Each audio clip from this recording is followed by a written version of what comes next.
I'm gonna call the May 7th, 2024 meeting to order. Michelle, you want to lead us in?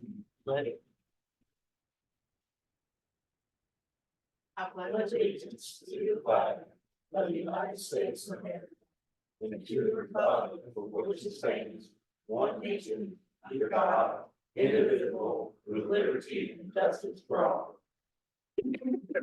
Eddie?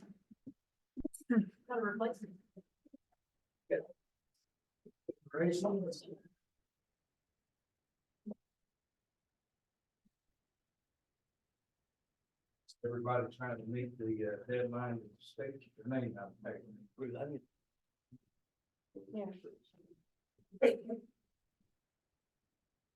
I move we approve the exonerations. Second. All in favor? My would make this where I sold that property, I guess, and they haven't paid them yet. Consolidation. Make a motion to approve the consolidation. Second. All in favor? Aye. That was a county court split, they're put back together.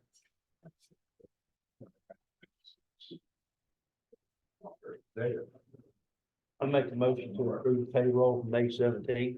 Second. All in favor? Aye. Ruth, did you have any questions about vouchers and invoices? I know. Any commissioner have any questions? No. It was straightforward. I make a motion to approve. Second. All in favor? Aye. Motion to approve the meeting minutes for 4/24. Second. All in favor? Aye. State settlements. Move to approve the estate settlements. Second. All in favor? Aye. Ruth?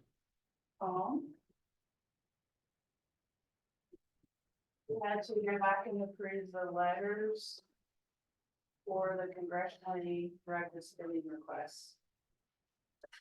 One letter.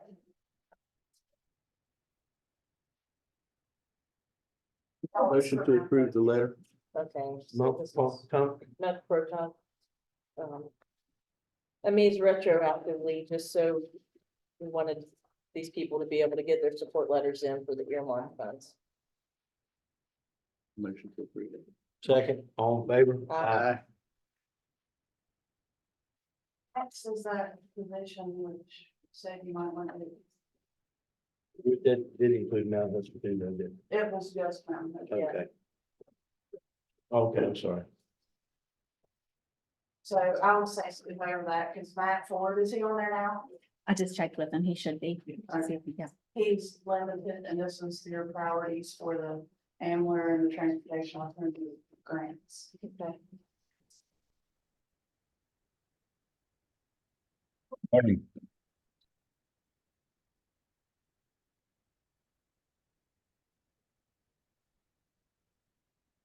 Ruth. He was there. Well, I think he said something. Yeah, I said good morning.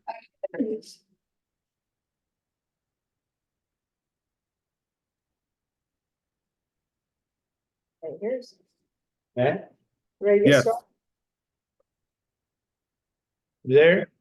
Yes, What was your suggestions, basically, Matt? can you hear me? Yes. Okay. So, all the projects that we discussed, my suggestion was, applying for a transportation alternative grant for phase 4 of the Meadow River Rail Trail. I had a discussion with DOH to look at options and projects and what made sense for a few different projects. And for the Meadow River Rail Trail, we've got the property we currently own, and then there's the Nuttall LLC property that depending on how discussions with that owner goes, whether we own that or not, the DOH recommended that those two sections of rail line be two separate projects, just because they're both about 5 miles and the construction phase would be easier to fund in different phases. So works out well. We can apply for a TAP grant for what Fayette County currently owns now. And that's the first one on the list there. And then later on apply for that section that gets the trail all the way to the Park Service boundary. If it So is, so the TAP grant is the $100,000. yeah, it's $100,000 to design, and that would require $20,000 in matching funds. $100,000. And then the next one was the Mount Hope Rail Trail. That property hasn't been acquired yet from CSX. I emailed CSX to see if their hold on property sales was over. They replied to me yesterday and didn't really say it was over, but she said, send me the information on the properties you're interested in, and I'll take a look. So I sent her information for the Mount Hope Rail Trail and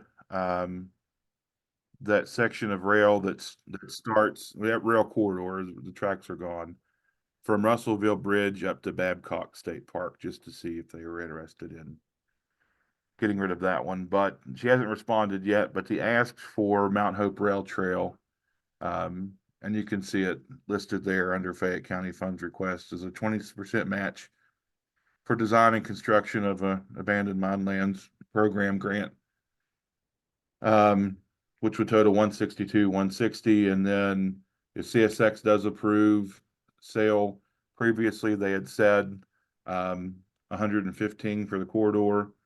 So the total request is $227,160. And the Fayette County ask is 29% of the entire project cost.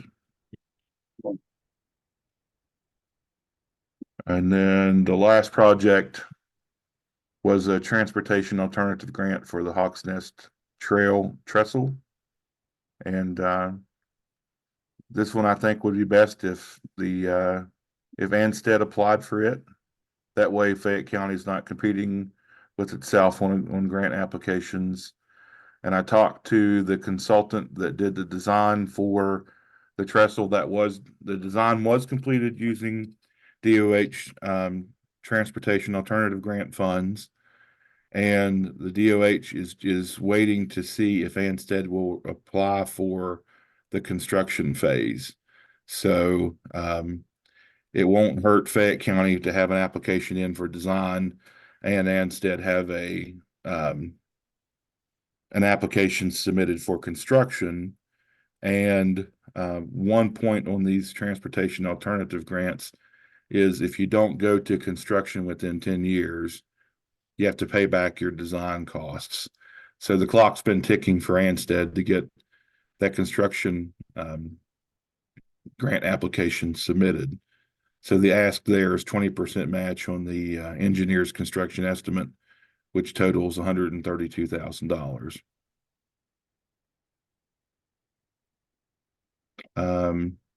And then when I was talking to the engineer that did that design work, he said there's another trestle that another consultant was working on, plus there were some sidewalk projects that they had designed. But I'm not sure. I mean, Ansted just proposed this one trestle to Fayette County Commission, so I'm not sure where they're at on the others. You have that other information, Mayor? Sidewalks, we've proposed to use. Yeah, the other trestle. The other trestle is being worked on. It's just started in its Okay. design, waiting on the state to approve the engineered proposal, overall design. So it's about a year and a half behind the first one. First one is complete, ready to go. It's something that we submitted. Yeah. Sunday. And the reason I talked to Matt the other day, and the reason we want Ansted to file it is we're not competing against ourselves. If the commission filed for that one also, we would be competing against ourselves. And correct me if I'm wrong, Matt, you filing it with Matt's help, filing it, and we'd have an agreement worked out between Ansted and the commission. It would be more likely that would be funded because you're putting the application in. Is that correct, Matt? Yeah, I think that would help. And then the good thing about Ansted's project is, I mean, basically the DOH is waiting on them to apply. So it And that sounded, just came open this week. So that's, the funding there for ready to roll. Yeah. That's one of the things that I talked to Matt, me and Matt and Andy talked last week about that, so. That's the reason, and it's in here that we will work an agreement out between, if the commission agrees. Yeah. To him. So, yeah, whoever went Okay. wherever. Okay, I just want to explain a little bit of that too. You look confused and that's, I didn't follow up. I've got a lot of stuff going on, so that would help the project Okay, be more rewarded, we think. whatever helps. Okay. but Anstead's in a great spot from my understanding on getting approved for that, so. And Matt, when does these have to be put in? For the TAP recreational trail, you have to submit an intent to apply by May 22nd. And then the applications are due by June 26th. For the AMLR program, the applications are due at the end of this month.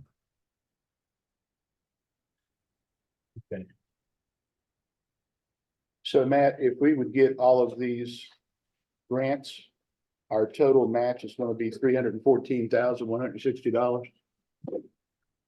Well, you came up with a different number than I did, What'd you come up with? 379. So I want to, Maybe I'm still I asleep. want to, I heard from, after, we had that trails workshop a while back, and I heard from Gene Kistler yesterday. And they've come up with a pretty comprehensive plan that comes around to about $1 million investment in trails. And he asked when they could present it to us, and I said, to call Ruth, this is on the 22nd was open, but I really think we need to see and hear what they have to say. And look at these all together, to decide how much we're gonna invest. Well, I think Andy's putting that together. I think when we met the other day, Matt made a suggestion to lay out all these together, how much the investment would bring back to the county too. So I think it's the reason. I mean, they're probably putting it together right now. I don't know whether they have got it together yet. But I think we need to see that before the 22nd, because these have to be put in May 22nd. Yeah. And it has to be done, we might have to make a special meeting. Yeah, it sounds like we should make a special meeting, because I think we should make the decision. Matt, how long would it take you if it has to be just turning it in on the one grant? That's not a big deal. You're turning in a proposal that you're going to turn it into 26. The other one, how hard would it be for you to get it ready by the end of this month? I forgot which one that is. That's the Mount Hope Rail Trail. That one, Andy Davis has already done a lot of legwork on that. So, and then we spent some time last week working through the budget. It would be pretty quick. Okay. Yeah, the only issue I see before we invest time in the application is we got to know whether or not CSX is going to sell it or not. Because if they come back and they say, "Hey, we're not selling that parcel or that section," there's no need to apply for the grant. Yeah. No, you're right. And last time I gave reports on a rail bed, she was back with me within a week. So, I mean, you just contacted her Monday, correct? Yeah, that's when I sent the information to her. So, okay, could you let us know as soon as you get that information, what her answer is? Yeah. And then the other list of projects, I mean, one thing that I recommended was, if I'm a commissioner evaluating projects, I want to know, what's the percentage of Fayette County investment to the overall project, and what other funding sources do they have? Like, is the commission funding 100%, or are they funding 20%, 30%? So I think Andy's going to add that, so you can get a better picture of what the whole project is and what the county investment is. Yes, that's what I was telling Commissioner Taylor that. Well, one of the things that concerns me as we expand our trails network is how we're going to maintain them. And what's the standard, Matt? How do people provide for that maintenance? Because while we may be investing 20%, we're going to own it and have to maintain it. So Yeah, the typical way to do that is through a nonprofit that seeks grant funding and coordinates volunteer efforts. Like, for example, I mean, the way it's happening right now, there are trees down on the Fayette County section of Meadow River Trail. The reason why I know about it is because Dave Bassage that lives in Russellville said, "Hey Matt, there's trees down in the trail. You get me a key and I'll go cut them out of there for you." So, I mean, we've got volunteers already that are doing that. One thing that I'm working on, there's a nonprofit that I'm involved in that has some funds, working on coordinating some meetings to get all the stakeholders together that are interested in development of the Meadow River Canyon, whether it be rock climbers, mountain bikers, people who are interested in the rail trail, whitewater kayakers, you name it, in the same room to talk about their ideas and help put together that nonprofit that goes after funds that helps maintain some of these recreational assets. And then maybe even takes ownership later on down the road if the county doesn't want the responsibility to maintain those trails. When the, go ahead. The bridge on that trail is one of my concerns. How's that typically addressed and by whom? The new bridge? Mm-hmm. Yeah, you're obligated as the person that was awarded the grant to do the maintenance. So, I mean, it was designed to be more resilient, but yeah, and it's up to the owner of the structure to maintain it. I know you do.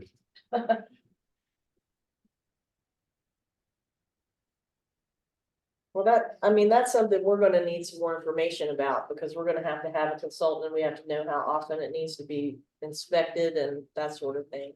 Yeah. One thing that I'm working on is an overall maintenance plan. Because right now there isn't a plan to even cut grass. So, Greenbrier County took care of getting the grass cut on the entire section last year. So, yeah, working on that plan, but yeah, it'll include bridge inspections and the like. So I guess, Matt, I tell you what, really, we can't make a decision until Matt gets back with CSX. You wanna set a special meeting on the 15th? We can set a special, let me see. Let me just a second. You okay with the 15th, John? Well, let me check. Wednesday.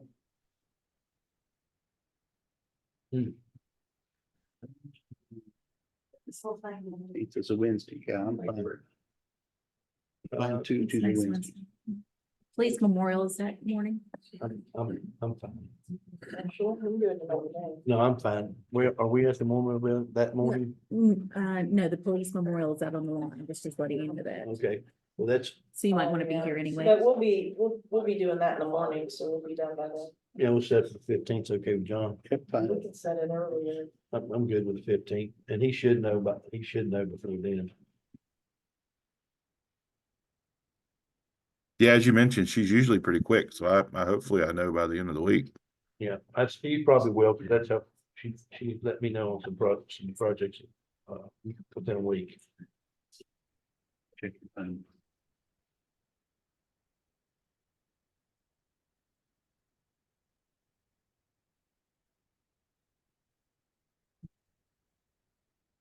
That's what we're gonna discuss later. Okay.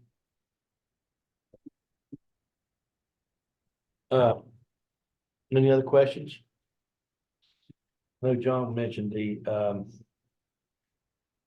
proposal for the roof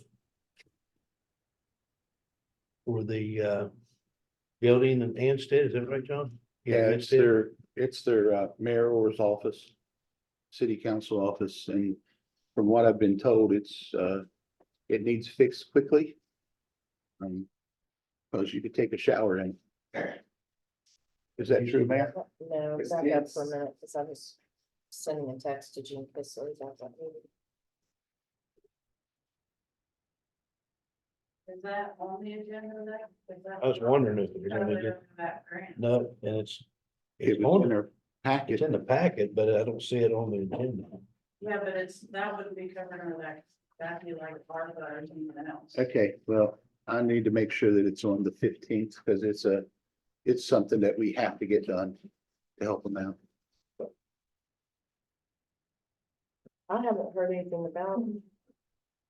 It was presented to us Let me when catch up for a second. Is this one we probably should have heard last meeting? it was already presented to us.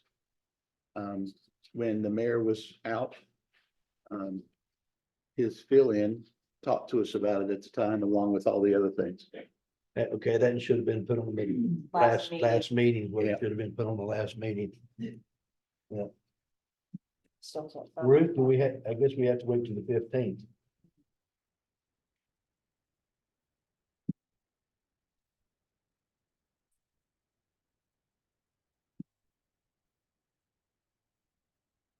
Then we'll put it on the 15th.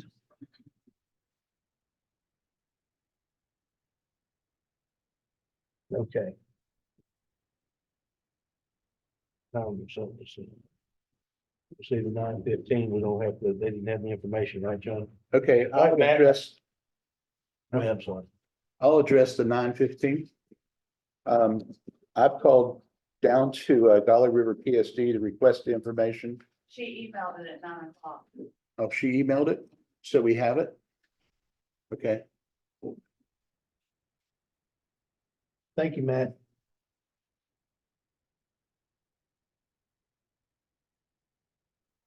this is concerning the purchase of generators to keep water flowing to the prison. So we're trying to help everybody out down in that region. I printed it in there. What's the number on it? That's all. Well, it says without a generator for something. Turn 25,000 and then a server for 10,609. It's 13 pages long. So I think you better look at it before you Yeah. make any decisions. So can we move that down to the bottom so that I can have a chance to go through it and let Anthony take a look at it too?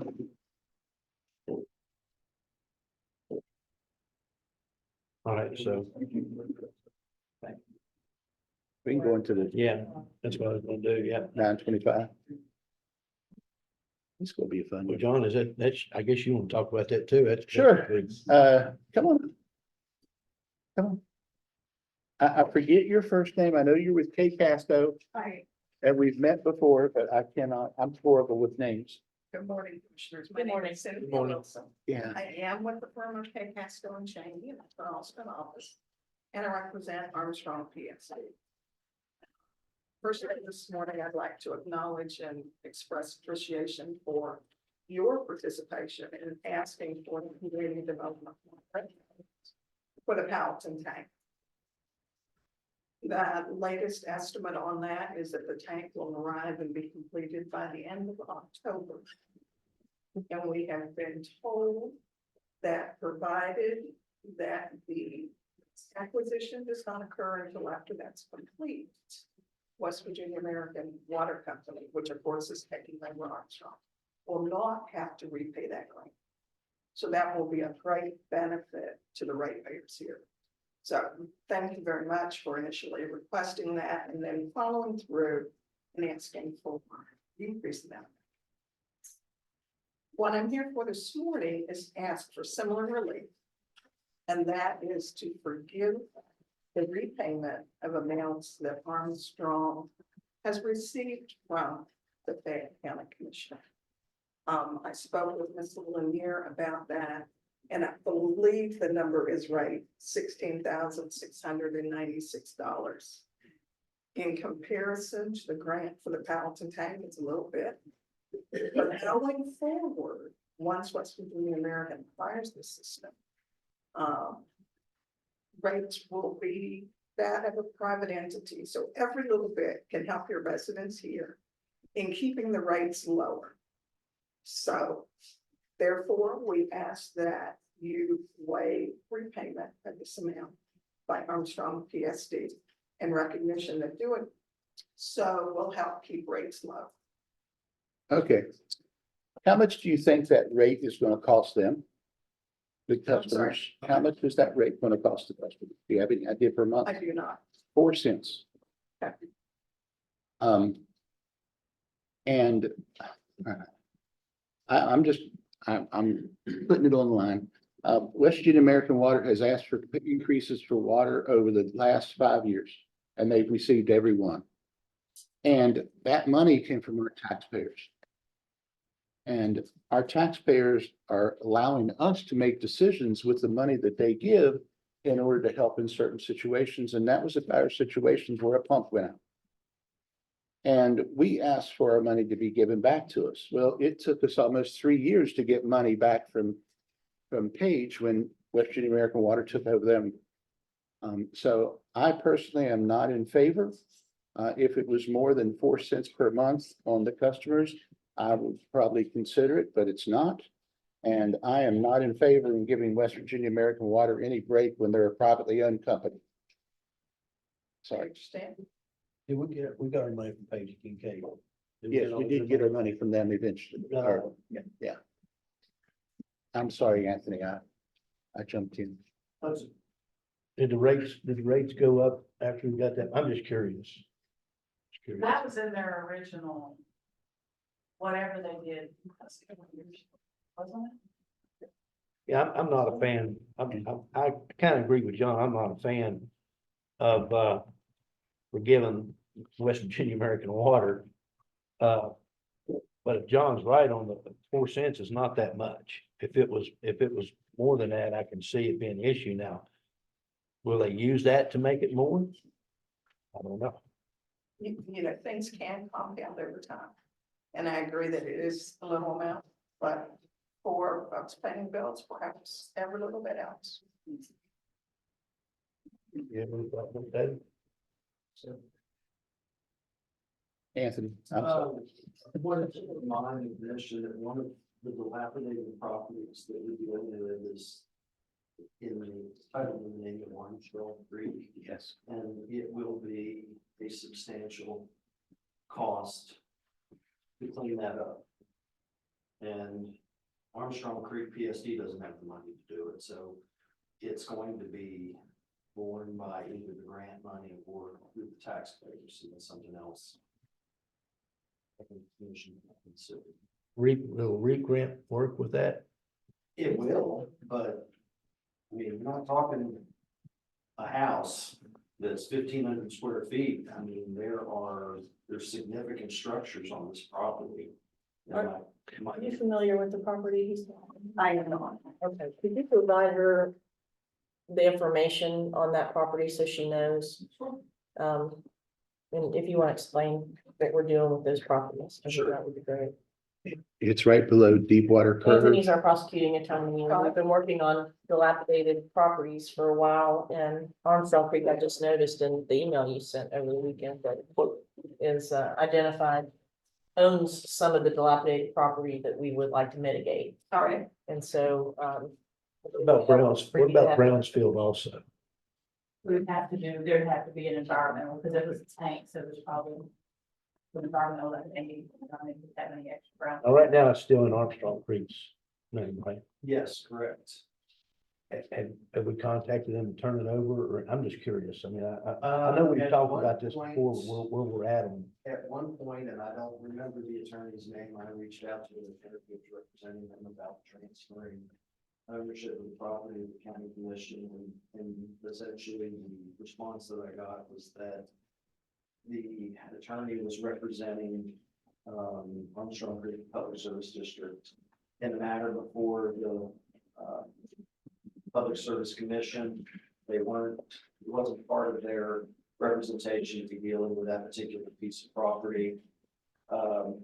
We at some point tried to serve the board members certified mail. Every single one of the board members uses a post office box. Every single one of them refused to sign when it came back as undelivered. So that's, I knew there were some issues, but I couldn't remember exactly what it was. that's what the issues are. Okay. But at this point, it's still in the name of the public service. It's still in Armstrong Public Service District's name. so we could serve the council Well, I mean, I think she'd have to agree to be served. But And I'm not gonna. That'd be a good- Put her in that. that'd be a good start, I'm not gonna put her in that help position. to talk to her to try to figure out everything. I don't think we can serve an attorney unless they agree to be served. I don't think that meets the. Oh, I thought it did if you were, I don't think it they meets the rule. represent. I don't think it meets the rule 4 requirements. I would consider a dilapidated housing issue to be a separate matter from. I see, that's why, okay, Yeah. all right. And I'm not at all sure who handles general matters from PSD. I don't know who that council is. Okay. All right, Commission. One more thing about Armstrong. Velma called me last week and she's been on their board for 20 years and she is stepping down at the end of this month. So I don't know if you've received a letter from her yet or but she's put in a lot of time, so. She has, and she's been very helpful to me working with her. I believe that will take us down to 1 commissioner. Yes. Yeah, because Tom passed away. I did not know that. Yeah. I'm sorry to hear Tom that. passed and then she's stepping down. So, Okay, we will need someone in place to handle the signature of the documents. we'll see if we can find someone. All right, thank you, ma'am.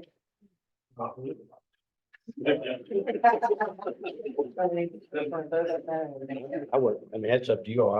I'm not making a motion. I'll make a motion not to accept the proposal from West Virginia American Water. My second. All in favor? Aye. Mr. Deline? Morning. 9:30. Good morning. We're up. Come on up. You're the next contestant. Okay.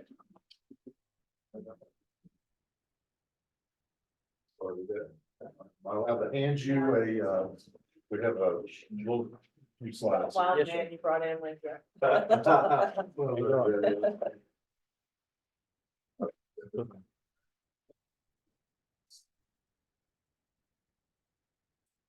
Certainly think this is a good news story. It is from our end, that's for sure. So I'm Bill DeLine, the president of the board of directors for the Middle Trail Community Center. And we definitely thank you for letting us come in and take up your time here at your commission meeting. Just a few slides, and we're mainly here to talk about the ARPA money that you provided us there a couple of years ago. I want to tell you what we've been doing with that and what we've got left to go. We do have just a little bit of an overview. Looks like we actually have slides up. So thank you very much. Go to the next slide. All those saying that. So Little Trail Community Centers, West Virginia 501c3 nonprofit that was established in 2018. And it's managed by an all-volunteer 8-member board of directors. We have a formally established president, vice president, treasurer, and secretary. And I would like to introduce our treasurer, Ms. Crystal Bibb. She's here with me today. And our treasurer, I don't think he needs any introduction, Mr. Nick Mooney, right here. Thanks for being here. Our facilities include our gymnasium, which is the old former Anstead High School and then Anstead Middle School. And our football field and concession stand, our cafeteria, with a conference center, named after Mr. Hobbs, who was one of the original architects here for the community center. And then the classroom building. We'll talk a little bit about that. That's kind of a liability for the community center as opposed to an asset. So we are approved as an official emergency shelter by the Fayette County Office of Emergency Management. And then our operating costs are covered by rentals, memberships, and donations. And that's probably our biggest challenge at the community center is to generate enough revenue from that to cover all the costs.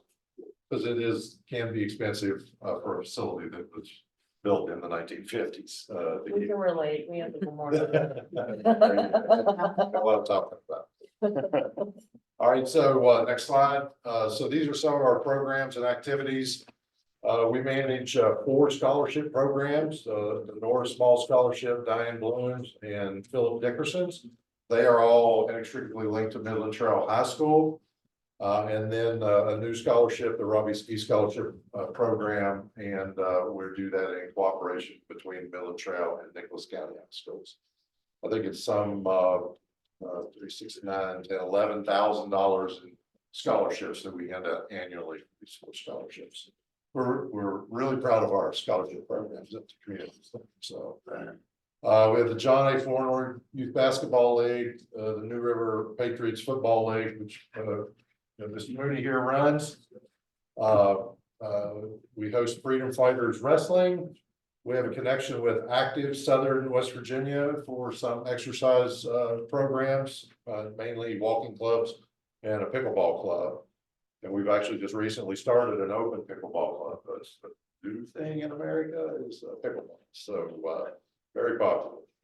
We have a connection with the Appalachian Service Project. They're headquartered out of Johnson City, Tennessee. Are you familiar with ASP at all? They actually come and the community around Fayette County and surrounding counties can apply for home repairs through ASP. And ASP has a selection process, and over the course of about 8 weeks over the summer, about 50 volunteers a week will show up at the community center, and they'll go out and make those repairs free of charge. It's a really great program. We love the connection with them.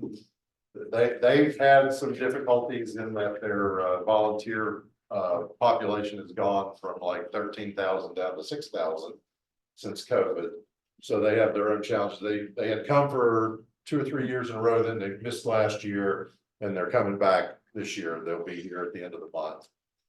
So I actually tried to talk to them about opening a regional center there in Fayette County, because there's so much work for them to do, and they seem to really enjoy coming to the community center, and they say we're a good host, and that seems to be a really good relationship there. But that's about the only thing we found that our classroom building, they literally live and sleep in the classroom building, and then of course they use their showers in the gymnasium, and they use our cafeteria.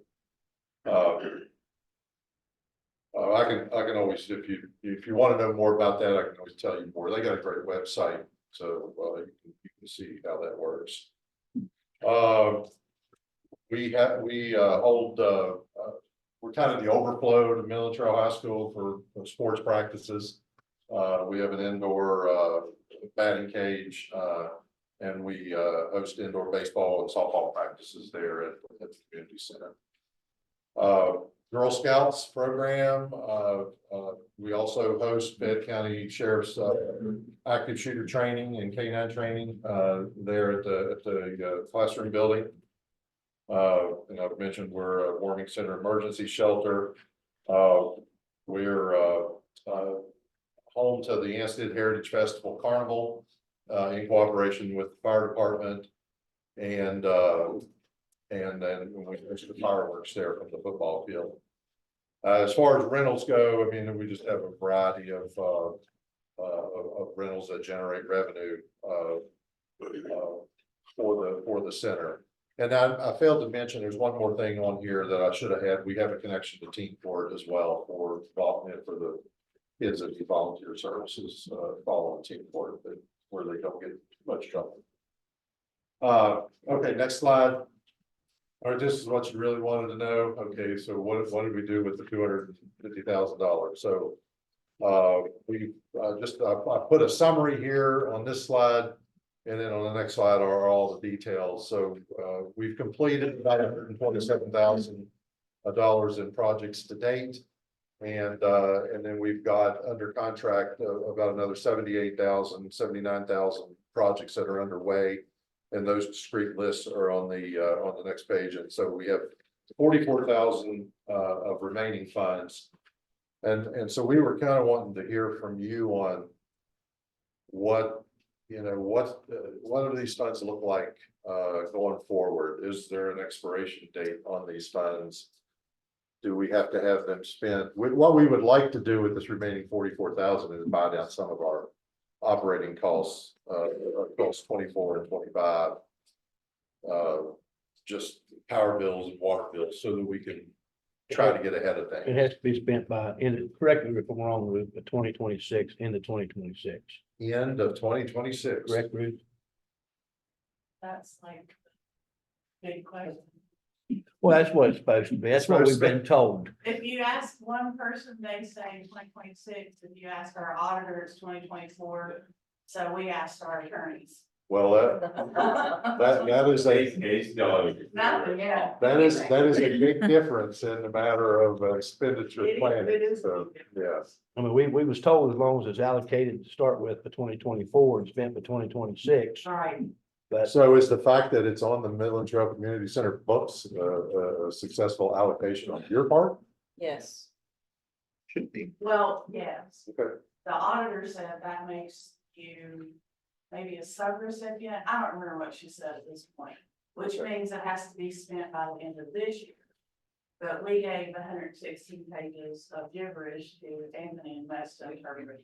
So they have to interpret before we know the answer. It's new gibberish. New gibberish. It's not Change the gibberish. original terms Right. They're of trying the to funds. change everything's the issue. Yeah, and there's, I mean, it's unclear right now if they're allowed to change all those rules midstream at this point too. I don't think that's come up, so. Okay. I think going off the spending by the end of 2026 deadline is probably fine. Well, that's not a problem whatsoever there, and if it was the end of 2024, Crystal and I have talked about a plan of what we would do to help you meet your audit requirements, so that everything was squeaky clean for you, so. But the end of 2024 is, it is, we're talking about fiscal end of September? No. How's your, December. oh, your Yeah, fiscal year, Yeah, December. Calendar year, not. calendar year 20, okay, Yeah, well, that, count, the ARPA's calendar year. okay, all right. Well, we'll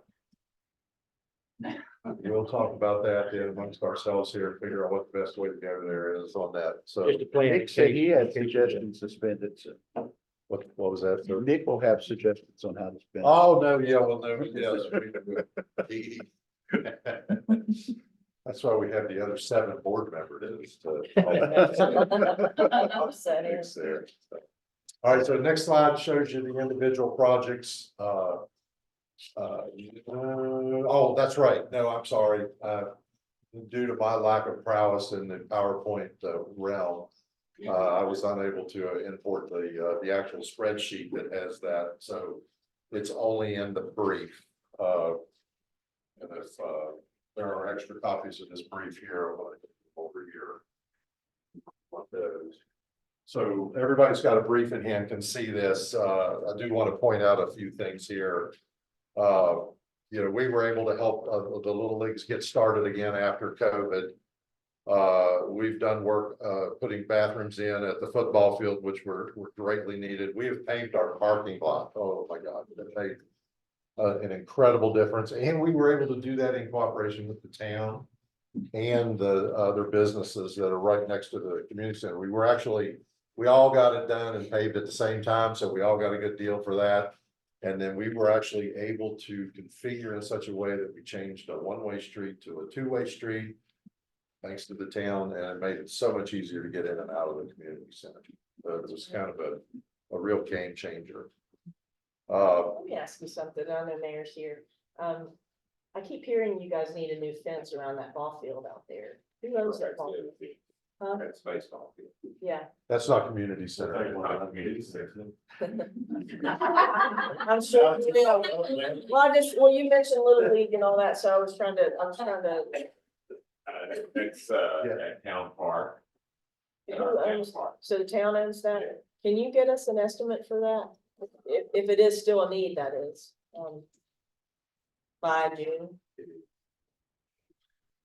Can you get us an estimate? Yes, ma'am, I can. Thank you. Probably my close business. Okay, it'd be nice to have because I've been hearing about it and it's something that when we consider all of the. I talked to Steve yesterday, and he said that, we're supposed to get him an estimate by the end of this week.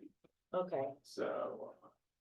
But then there might be some tweaks to it because the number was in the 70.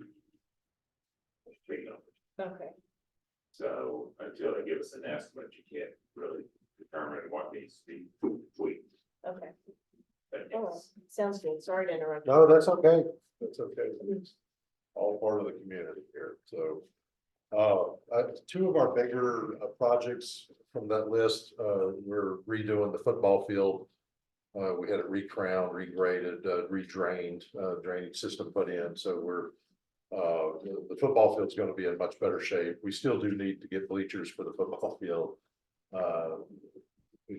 There is some there, but not much, and then we're also redoing our gymnasium, and the floor hadn't been refinished in a long time, and we're doing that along with new baskets. So some really important infrastructure projects, and those are important from the standpoint of when we make those type of facility improvements, then we improve our odds of being able to generate revenue to sustain the community center. And I think we've really set ourselves up well, I think, for the gym. So let me go on to the next slide. Okay, you're already at it. That's good. We did receive another grant, or a grant from the state of West Virginia for $152,000 to put HVAC in the gym building. And that project is at 100% complete now. We are 365 days a year covered with heat and AC in that building, so which is really good for the emergency shelter part of our operation, as well as being able to utilize that facility year round for programs. Other projects that are in our plan, but we really don't have the resources to do them. The demolishing the classroom building, that is even with ASP working out of there, that does not even come close to generating enough revenue to cover the cost of that building. For the fourth year in a row, we've applied for this West Virginia Block Development Grant. Well, we're about to apply for the fourth year. I believe they just started. So they've done that. I think it's a long shot that we're ever going to be approved for that, considering the types of projects I see that the Block Development Grant funds. I don't know if we'll ever stack up for that. I remember it seemed like I gave you the contact for Gainwell Engineering, Nick, at some point, but when they first came into the area, the ribbon cutting, they mentioned wanting to be able to contribute to the community and do things. You might be able to approach them about one of these projects and see if they'll sponsor it, just like Brookfield did. The Gainwell's right there in Hyco. Yes, I'm aware. And but it was Jason's last name, Sizemore? Yeah. So he was there. It was one of the principals of the company. He's in charge here, but it was one of the principals that mentioned that they wanted to invest in the community, and this would be a great opportunity to let them do that. Yeah, we'll reach out to them for sure. Absolutely. I do not know them, so be happy to do that. So you can see some of the other ones. We definitely have to get emergency back. But that's the other thing relative to the emergency shelter function. We've got to be able to configure for emergency backup power. We just activated the shelter here a few weeks ago when the tornado came through La Vista. We did bring our, people in the community brought their own generators in, and we wired them in, and we had power running when there wasn't power anywhere else. That's not a long-term solution or a sustainable solution. So that's probably pretty close to the top of the list there of next things to do down there. That's something we may be able to help with. We have other funds and things so I've got a note here and we'll look into it. Very good. Any help on that one would be much appreciated. And like you pointed out, Brookfield has donated $7,500. We have that money, and we're working on estimates for the boys and girls locker rooms and shower rooms. They're in pretty serious need of rehabbing. So, and I won't read you the list there. You can see what's on our scope here. But So, but you know, in kind of closing, we just really do thank you. I mean, this money you gave us, I mean, that's like I manage large programs for the Defense Department, you know, and to, you know, aircraft program, to be quite honest, and, you know. This was a drop in the bucket. Yeah, but not for us, right? This is all the money in the world. I tell my friends I still work with in DC and yeah, I'm going to make a presentation on $250,000 and they, you know, they're like, wow, yeah. But you ought to, yeah, you ought to be able to do that. And I was like, yeah, that's all the money in the world for what we're doing there. We appreciate you bringing in what you've done with it and what your future projects are. Very well used. I mean, it's great to see that it's already been put to work and, you know, that's rewarding for us. Well, happy to hear that. So, but I want to thank the town. I should have acknowledged the mayor here. You probably have already done that, but town's been a great partner in the community center and you know, very helpful in everything we've needed. So, anything else, Nick, the Crystal? The only thing I would like to mention is once we do get the gym completed, get the floor done, we would love to invite you guys over. Just to see all the projects in person. It really does look phenomenal and I can't, just express my would feel just how much grateful we are for you guys. Thank you. Yeah, I thanks, Crystal, that we absolutely would love that. And we're actually planning to do a town hall at the community center, just kind of to explain you know, how the community center functions and operates. And since we are a 501(c), you know, our tax returns, it's public information. They see the grant, people see the grants show up on that and it gets misunderstood about what it is, right? And so we need to explain that to the community and how that works. And everybody thinks that you got all this money Yeah, and we shouldn't have to pay this, that's, you know, rentals and stuff like that. yeah. So I mean, we're happy. Well, I will show anybody in town our list and what we're doing, completely open. So we're proud of what we've done there with the community center. And once again, thank you for all the help. Thank you. All right. I think Ms. Taylor wants to take a quick break.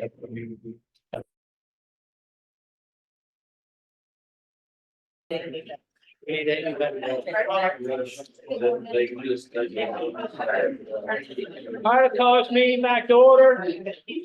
Yeah, you too. Call this meeting back to order. You probably, okay, I won't whistle. You probably don't have much time, Wes, so if you want to go ahead and we can talk about the 10 o'clock here and then we'll go back to the 9:30. Yes, sir. So, per the county commission's, directive, I drafted the, EMS enhancement fund agreement. I prepped it as an MOU/agreement, anticipating that the commission approved this to be sent out to the designated subrecipients, which are the, private ambulance authorities within the county. I did utilize the Upshur County, commission, their template that, was sent. I found that more appropriate. However, I did make substantial modifications. And some of that was stylistic, some of it was legal, but with the intent to just make sure that the county commission is only bound based on the availability of funds and based on this one-time distribution, with the acknowledgement that the county commission can revisit that. I utilized the Excel spreadsheets because as county commission knows, we base this on the calls that the ambulance services responded to. In lieu of incorporating that Excel spreadsheet, I just sub-define the amount that goes to each of the agencies. So it was just an update of the Upshur County. I believe it's a better document, but if you look at that, that's what it'll be mirrored on. I believe all necessary clauses are put in. And I won't go through them unless you have any questions. There's nothing else that I've even thought about or would recommend consideration. So, pending your questions, that is this document. Like I said, I would recommend the county commission approve sending that to the subrecipients, have them look it over, sign it, and then submit it back to y'all for final approval with their signatures. And to be clear, the statute's pretty clear on how the money is supposed to be dispersed. Like there's no room for artistic license on our part. based on the calls into the 911 center, right? That is, and not just that, but it's pursuant, it not only is the substance of the agreement and salary enhancements sent, but also the process. County Commission had to was required, this in the county questionnaire that went out, that was also used to inform. So not only have we been restricted by the code and the rules on how to distribute funds, but also the process to place. This is just an agreement to make sure that, because it is you guys operate as a pass-through entity. You know, if you pay taxes and that stuff, you know what we're doing. We're a pass-through entity for these legislative funds. So it's just really important, and this is with the language I added in there to make sure that as a pass-through entity, we are only operating as that. We are not creating an employer-employee relationship. We are not bonding this on future earnings. We are not, this is in the most simplistic form, our requirements as the pass through in accordance with the code and the CSRs. It looks good. All right, yeah, and I agree. I'd look through those other agreements that I sent when I actually put something together. Okay, so I move that we approve the distribution agreements and provide them to the EMS. Respondent. Second, all in favor? Aye. Aye, thank you. Thanks, Wes. Yeah, thank you, Wes. Sorry we didn't open your email. Have fun. Now, 9:45, the phone proposals, I would like to just give the commission for the 15th to look over them and come up with a decision on the 15th. I agree. Move to postpone to the 15th. Second, all in favor? Aye. 10:15. Do you want to get a couple more roofs before we? Actually, I want you to sign 4 copies of that EMS thing. Okay, well, that's it. Because we have the EMS. All right.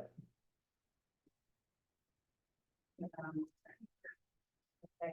In the meantime, though, we can, the airport board MOU, I'll explain. Yes. I just handed it to you guys, so I wanna present it. I want to get it to the airport board, maybe through you tomorrow, if you could take it, because you're meeting with one of the members tomorrow. And hopefully they'll sign it on May 15th. And then we'll be able to make the payment before July 1st. So John significantly, Tom was in Ruth's office when I made this change to it. It has us giving all 3 years payment in lump sum rather than do it annually. Good. Since we're only limited to 3, so I move that we approve the airport board MOU. Second, all in favor? Aye. Something else we can take care of, but Yeah, the letter to the town of Fayetteville, Amy did a great job. I think she did too. Amy, wrote a letter on our behalf to the town of Fayetteville. Fayetteville has advertised that, for a public meeting, I think it already happened, didn't it, about the 10th? Has it happened yet? Thursday. Okay, so Thursday. And so we're just asking that, once you know what you're gonna do with that, the town come and update the commission and do what it's doing in conjunction with us and the American Legion Post 149. So I move that we approve the letter. Second, all in favor? Aye. You can hand that over to her. All the signed copies. Well, you can have my copy to give Carl.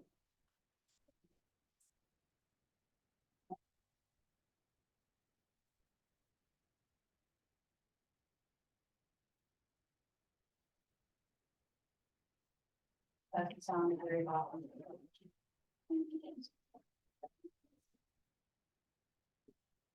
And 4 of them. Yeah.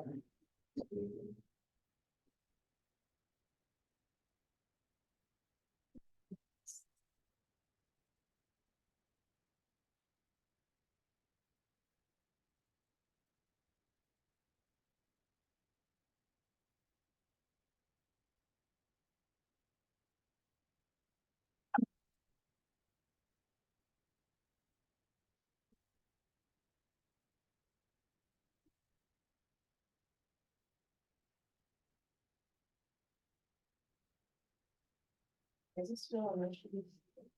No, it's not an issue. Okay. No. That's, yeah, yeah.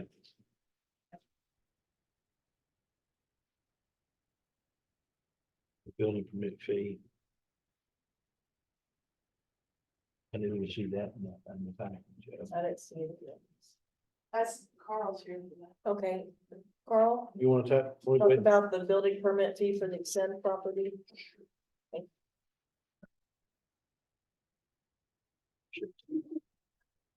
Give you a copy of the drawings for that.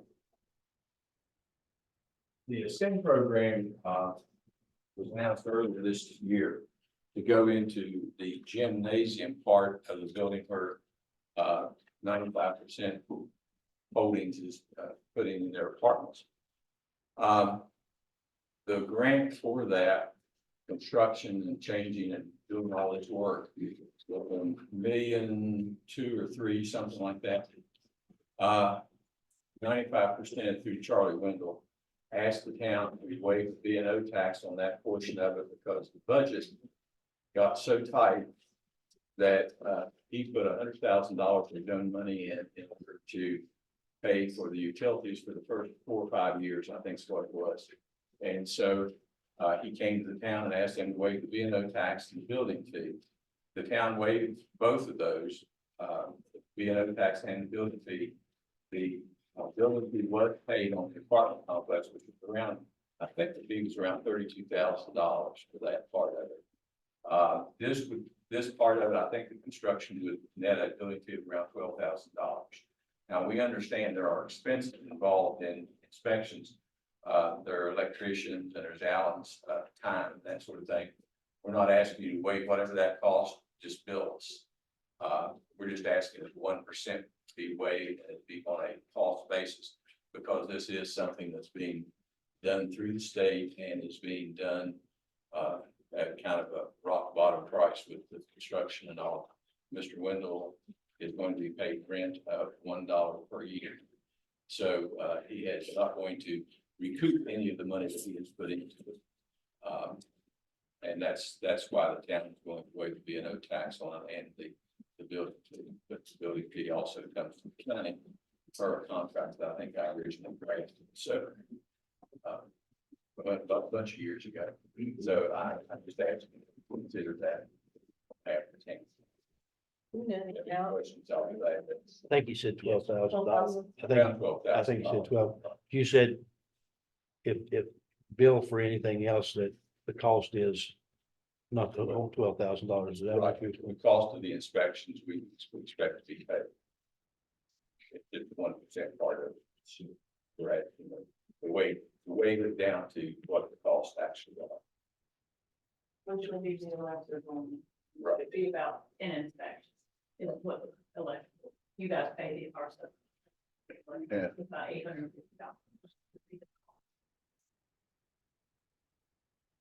Well, I move we approve it. Second, all in favor? Aye. Thank you very much. Thank you. You for your time. And by the way, county commission meetings are always the same. Haven't changed at all. have we? Haven't changed at all. I asked him if he wanted to trade places. He said no. All right, Can't imagine. 10:15. Wait a minute, I can do this thing. Okay, And then. okay. Man, they were running for this one. Like candy. Yeah, they're on, yeah. And then. Got priority and now I'm gonna take.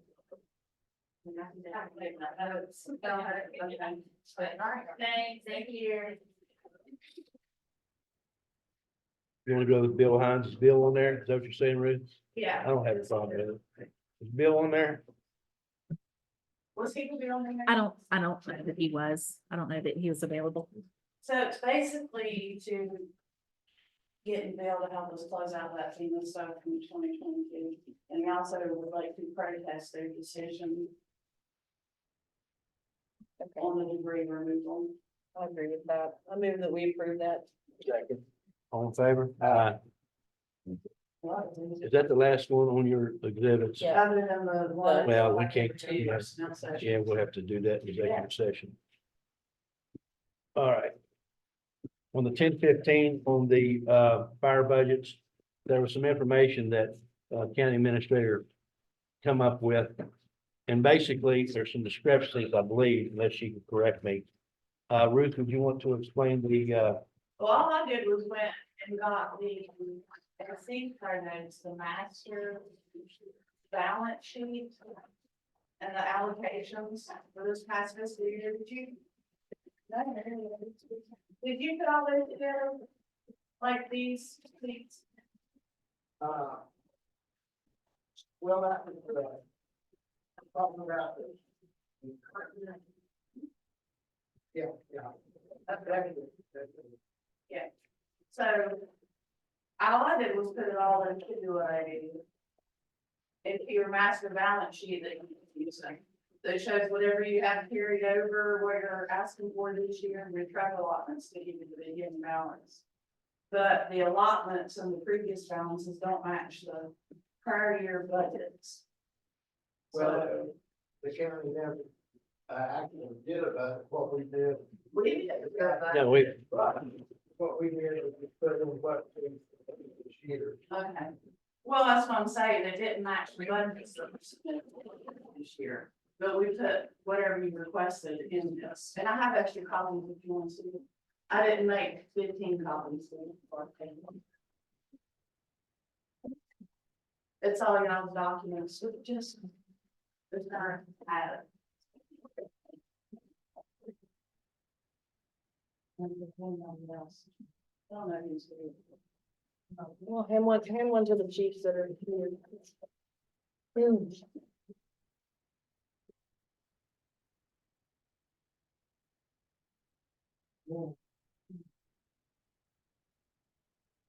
yeah, I think what Ruth,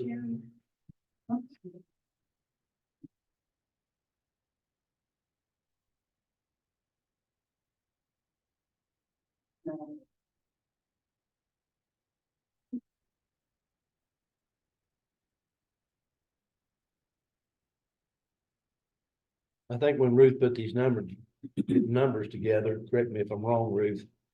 After the second year on the allocations, all the excess money would be used and there would only be $275,000 in the surplus of funds left Right. over. If you go by the budget submitted this year. If you go by, yeah,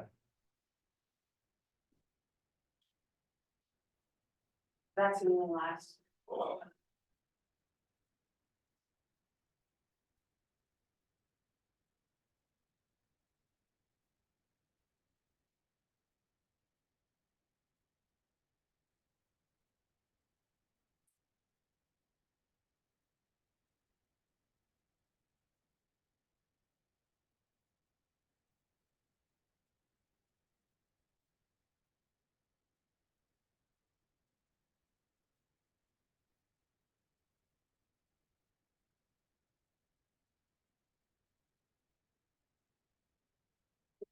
Couple of the things I noticed, I can see and I'm aware based on prior meetings of where fire departments would put aside funds in order to bank money to make major purchases and stuff. And I'm wondering, and Steve, you might even know the answer to all of these, but you can tell looking at this spreadsheet which fire departments were doing that probably have a major purchase that they need to make. And I'd like to know what those are, and how much they'll need for those, because I don't think they should lose.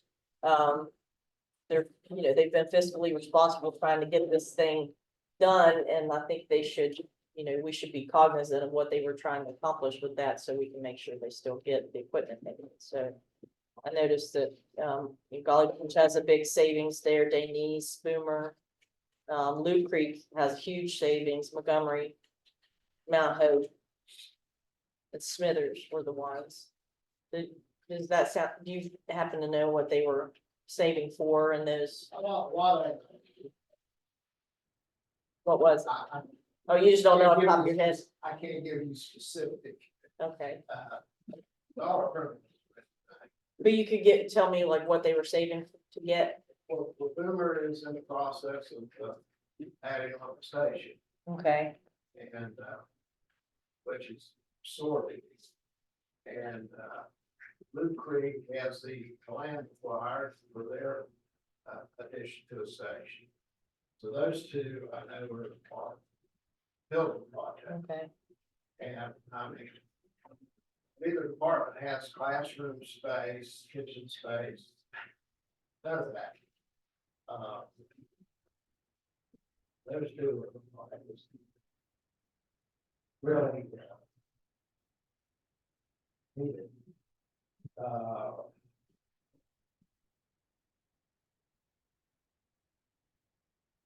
Which other ones are? Montgomery. Denise. Mount Hope. And Smithers. Now, I know it's the case of them, and I can't really explain why, but they have been using their state insurance for their operating costs instead of their levy costs. The reason they have a surplus is that if you look, there's already anything been wrong. It was a matter of then out of this account or out of that account. I advised everybody that they needed to spend the levy funds, but there was no restriction on saving their insurance. That it would be best reflected as far as the county is concerned. When they're saving out, they use that money that way. So you say, what you're saying, so the public understands, I don't think the commission said that. No, I said that. Okay, so you said that they should save their state funds and use levy funds for expenses. Well, we were told that it was indicated that we might not be able to save that money, that, we were told, well, it's not in the budget. That money you didn't spend is not in the budget. It could be reallocated. So, something like that would happen, the best practices for them, that was my advice. But they save out because it was specifically allowed with that insurance. What about Montgomery? I know they just, built a condition. You know, I'm not sure they're financing on that.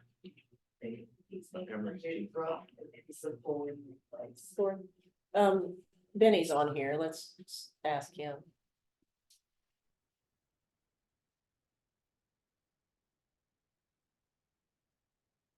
Hey, Benny, can you hear us? Chief Iliadji, can you hear me? Can you hear me?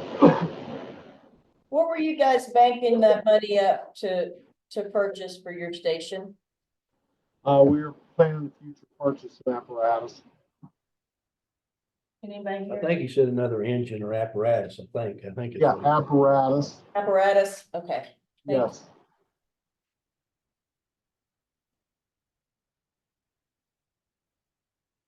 I recall you said their plan was to, try to replace 2 units with 1 unit. With one, okay. Okay. So now Hope's out. Any idea about Smithers? I know there's been some shakeup down there. Well, I would say the main deal at Smithers was, that they weren't doing anything, they were reorganized. Okay. And, looking at how they were going forward, it was prudent to get things in a good operational situation before they started expending funds. Okay, and then the other two I have are Denise and Golly Bridge. Golly Bridge is making payments in addition to what they got from the truck allocation. That was their main, that was a ladder truck, which is quite expensive. And what was it? Denise. Mm-hmm. I'm not totally sure on, Okay. dating that it's an older station, they've required to acquire, land next door to the station, but they have indicated any farm plans. But the upstairs part, used to be, I don't believe it's anymore, used as an attachment to the sheriff's department there. One time you match it. But that building is not.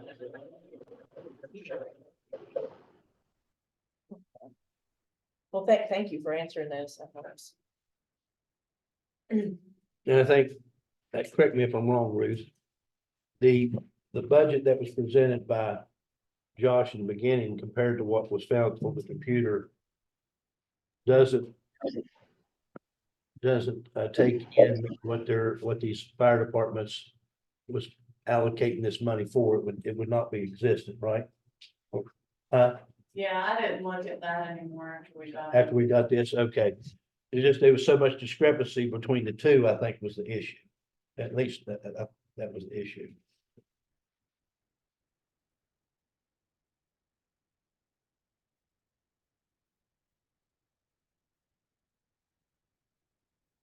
Mhm. Yep.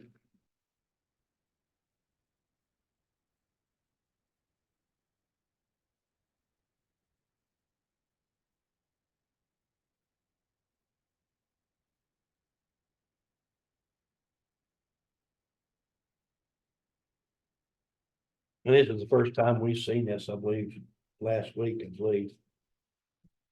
I've never seen these before. Yeah, I sent one, then Ruth sent that one. He's talking about the stuff they were tracking through the 911 at the fire coordinator's office. These The never, master sheet of the budget. yeah, these never been gave to the commission before.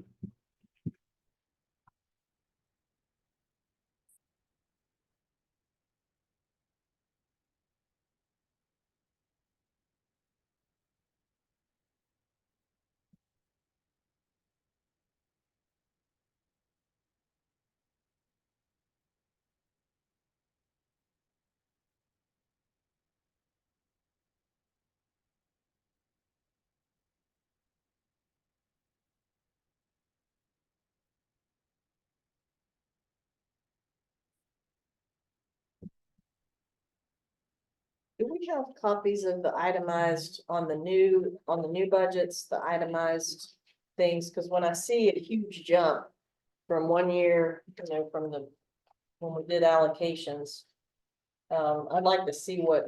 You have, well, there's a price still in I got mine. there. I've got mine right here. You got mine too. No, I have. Well, I picked up everything. The line item. Oh, you talking about these here?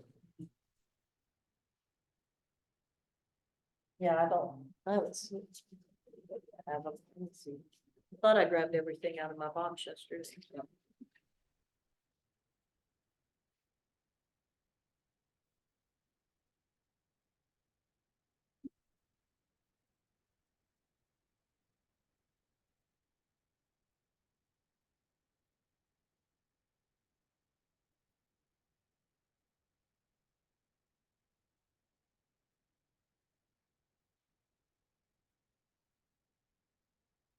And then let's see my copies in my box.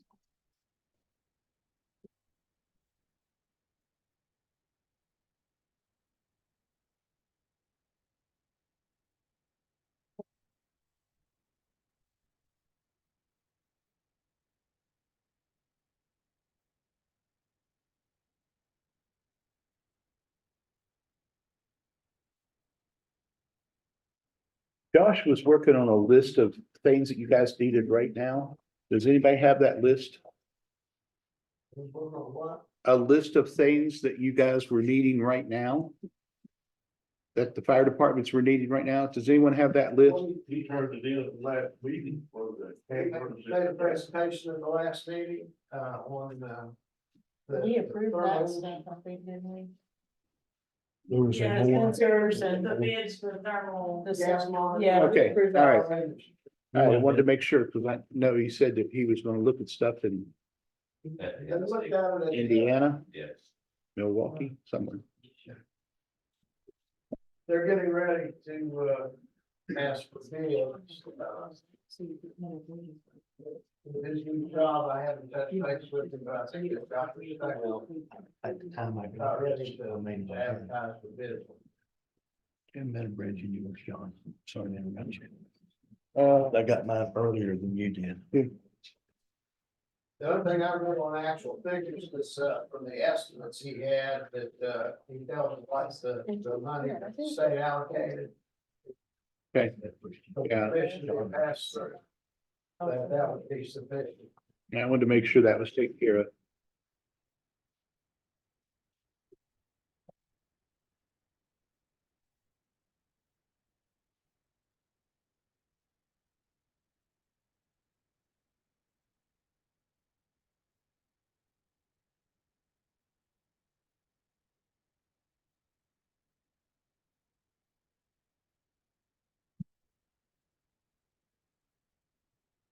It just doesn't have it. Oh, yeah, here's Meadowbridge. Found it. Okay. It's in mine, but found it. I don't have, because I got, mine was the first one she got. Yeah, it was in alphabetical order. This isn't in alphabetical order. Another bridge isn't in it.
Well, Oak Hill came to us with their budget. 2 meetings ago. And I called and talked to Demita last week or week before, I can't remember what day it was. They had asked for $150,000 to pay salaries. How much was it again, John? I'm sorry. $150,000 Yeah, I thought it was for salary and wages. Was that 150? Okay, I missed Yeah. that. It was 170. Well, it's 150. I talked to Demita. I explained to her my thoughts that if every fire department was getting paid for making calls, I would consider it. But the Oak Hill or city of Oak Hill started doing that back in 1950 or beforehand. They can't find it if I remember the words correctly. So I would ask that even though it is a burden on the city, that they continue to do that, because it isn't fair for every community to pay for one fire department's wages and not their areas. So if you subtract the $150,000, it's still $239,325.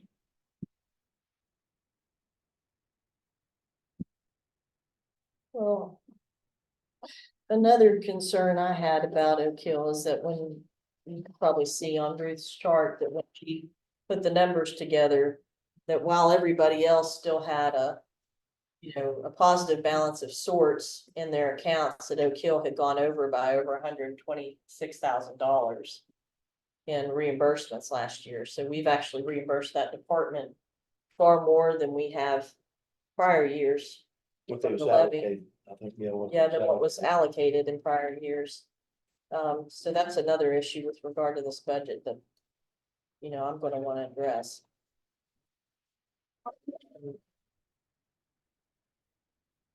According to this prior 23-24 year, the allocation was 166,536. This year's request was $389,325 with that $126,593 deficit.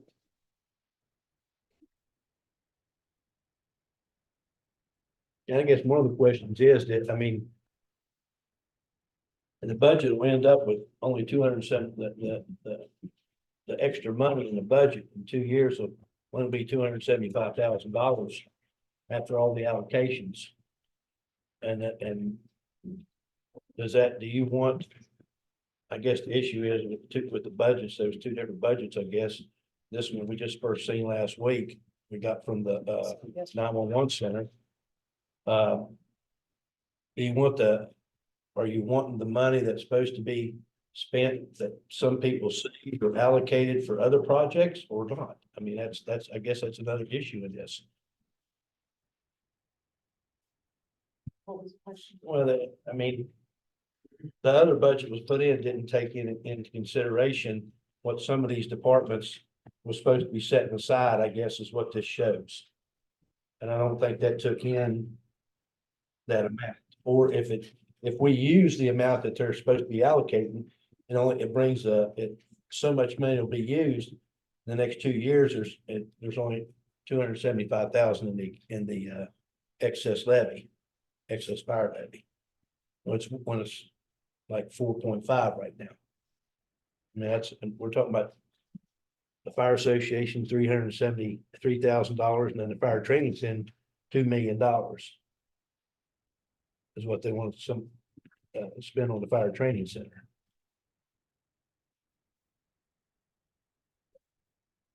From what I see, the revenue is only gonna cover the operation of the fire departments and not even that at the current budget projections, Basically, yeah. which are not based on prior year's projections.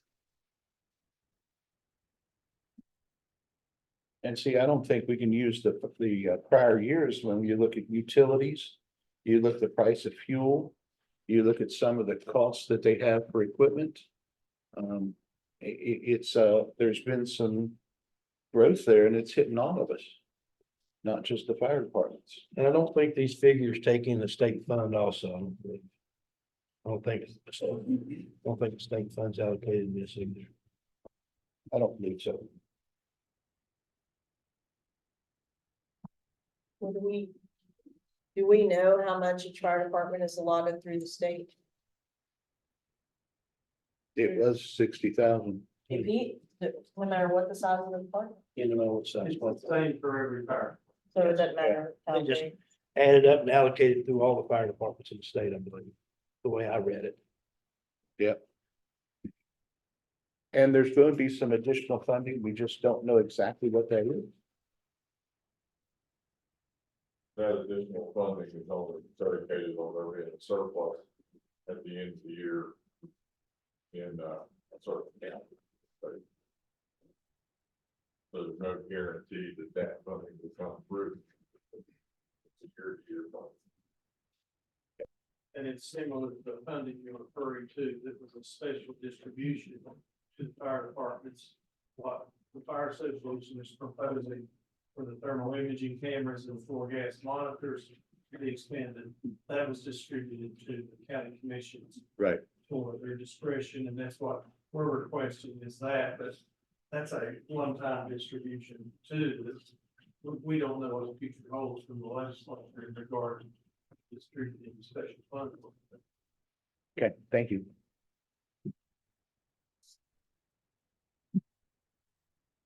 That vote from the training, so that's a one-time deal that we it's. Okay. We're building the building. That's not. I don't know how much we got right now.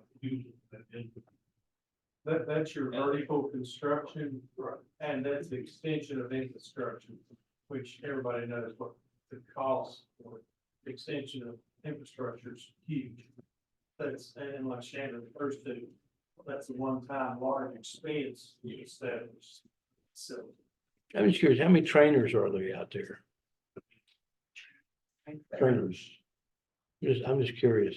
Instructors, Yeah, excuse me, instructors.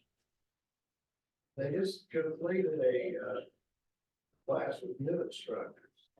Got like 21 or 22 instructors. Right. How many Fayette County firemen did you train through that center last year? Don't have a breakdown on the county, but we train 700. I'm just curious. I mean, I would like to know. I will say this, we are training also out of county, paid professional departments are coming to our center to train, because that is the best center that they have in our area. And that does generate revenues for the operations of the facilities. As this grows, the substance of funding coming in for the training, for the operations of the facility will help offset the cost. This won't be a constant draw levy to levy for the operation expenses. We hope that this operation will eventually stand done as far as the cost of the operation. You guys charge for those classes, and also I'd like to know how much revenue you had last year. What are the charging students? $50 for in county, $100 for student out. Is there any other funding that goes to in the I call them trainers, but they're called something. Instructors. BSC, instructor paid for the public service training. I don't know if any instructors have ever got paid yet. They have not been reimbursed. Yeah, I'll be honest with you, I have not been reimbursed for that. What was the revenue of the center last year, do you know?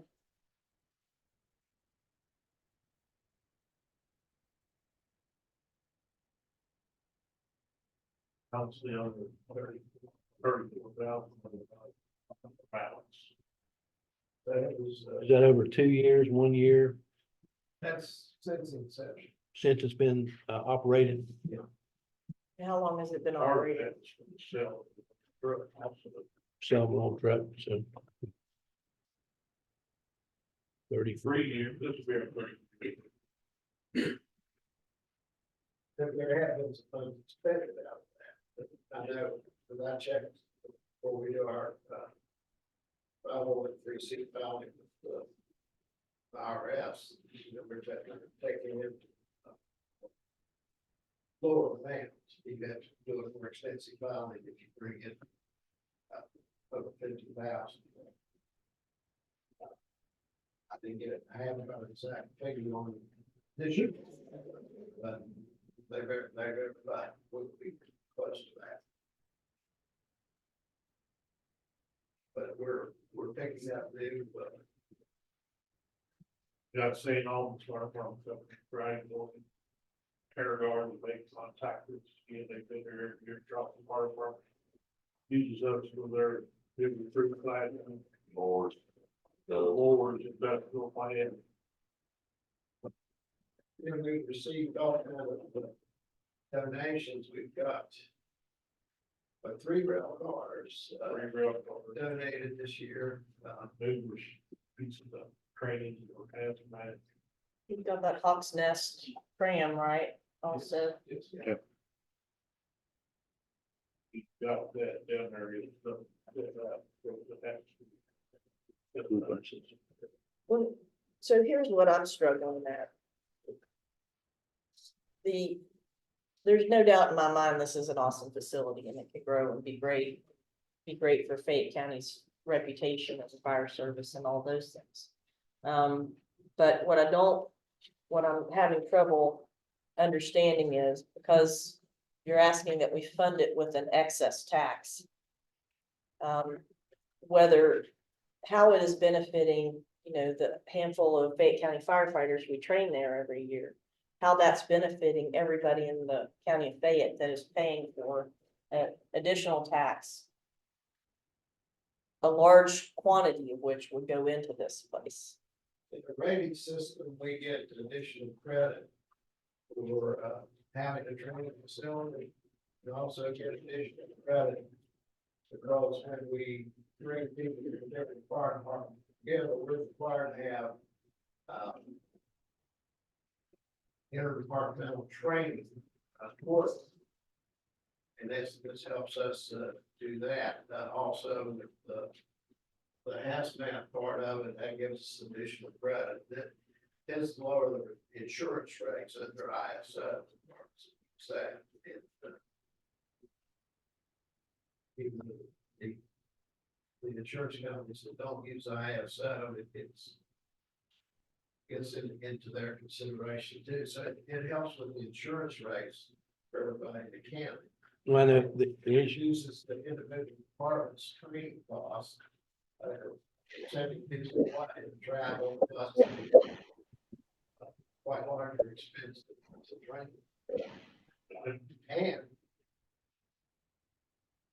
if we went to the state fire training center, their equipment isn't as good as ours. You're taking 4 hours that we can travel to for every department. 4 hours away from where now they've got it at the most half an hour's training time, or well, an hour.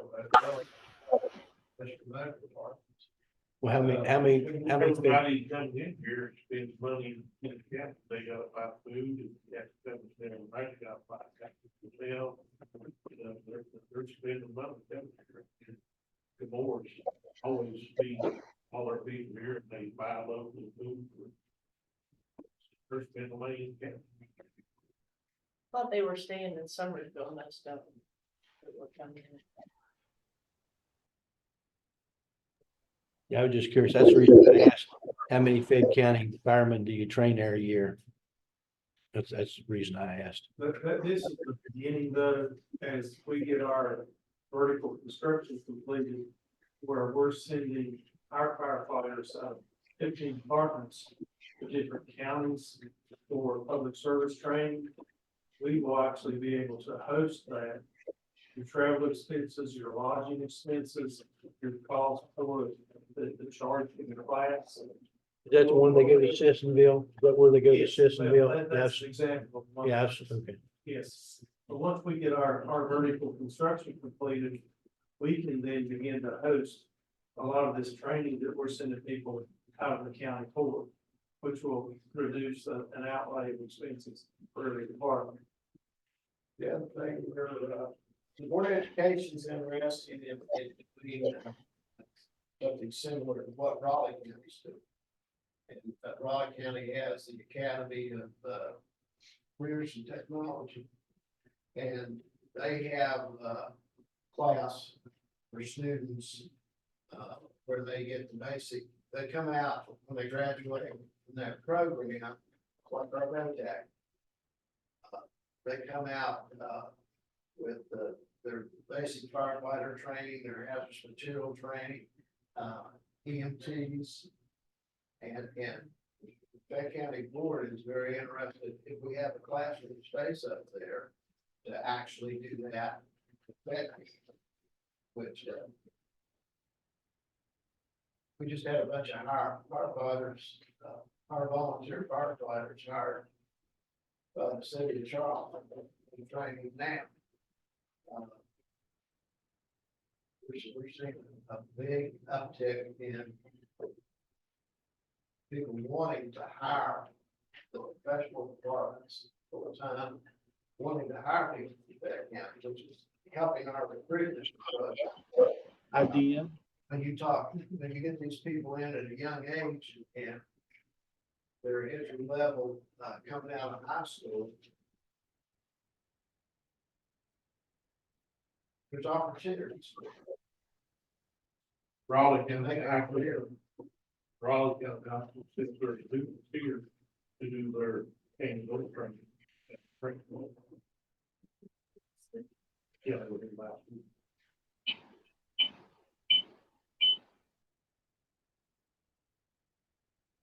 I just have one more question.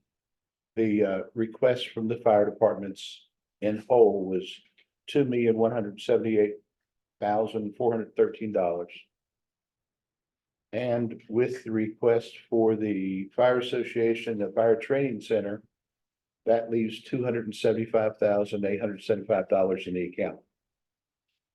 When you put in the request for year 24-25, if it's the same amount, that's going to give the fire association or the fire fund negative $53,544.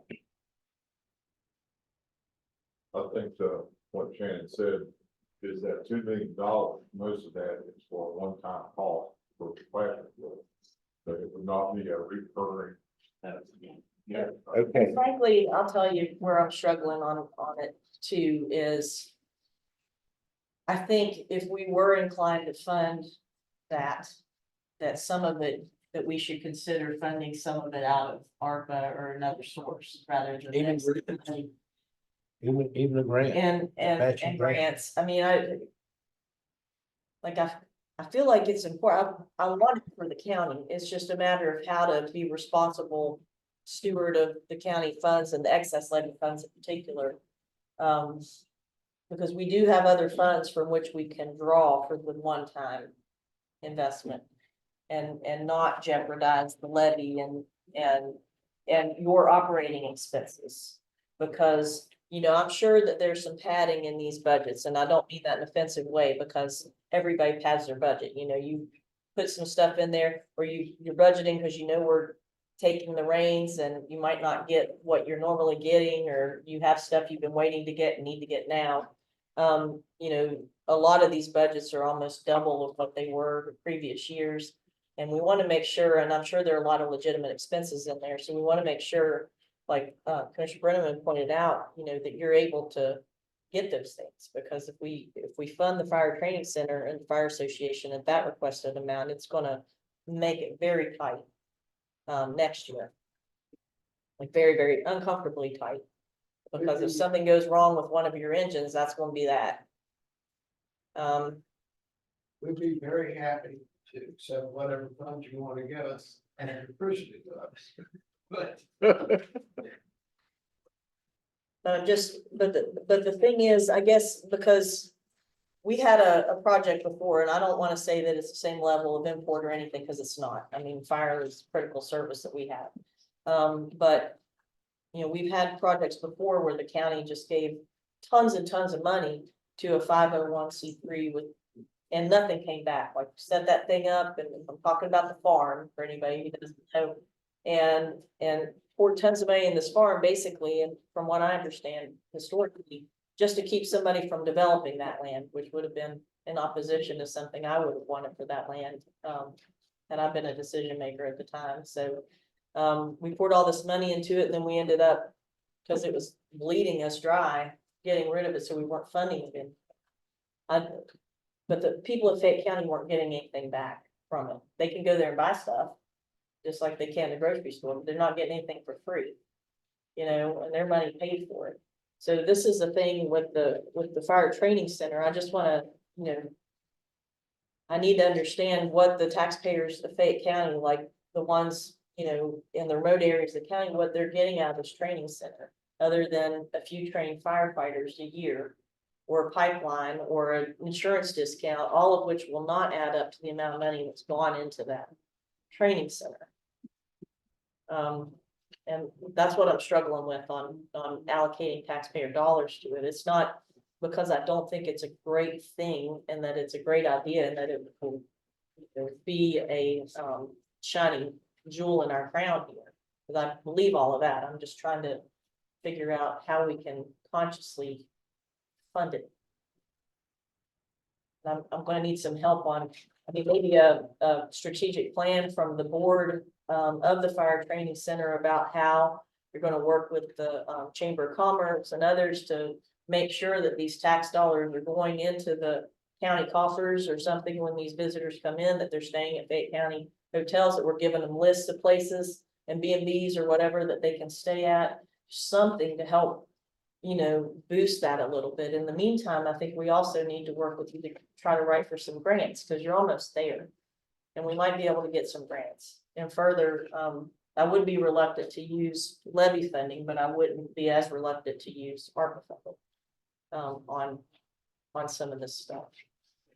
Is that something that you think the board can put together, like a strategic plan over the next few years, like show us when it's gonna be profitable on its own? How that you're making enough to sustain it, because we're not gonna want to continue to fund it after, if we did agree to make an investment in it. And two, what's the plan to bring in, local businesses to feed and house and, take care of those trainees while they're here, rather than them stay in Summersville and Summersville get all the, fruits of your labor.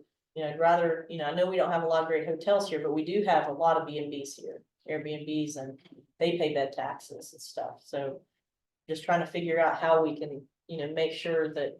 We used to do that when we had the fire schools, then limited till we get the classroom space. We can't have a lot of these classes, and then we did training this winter in freezing conditions out in the weather. And the time that we have excess room space in the, I'm very familiar with tourism. I have an associate, she's left now. A household associate. Yes. And when we did the fire stores, we would even go to say, give us a package, so we can promote these places. And we did do that. And, we want it to benefit the county in ways possible. We have also already applied for grant stuff already. I mean, which ones, what are the status of them? I have no idea right now. John Pettis applied for the drug and some vehicles to use at the training center, equipment around. We applied under the AFG grants program for a, make that tanker concept to be used in the state.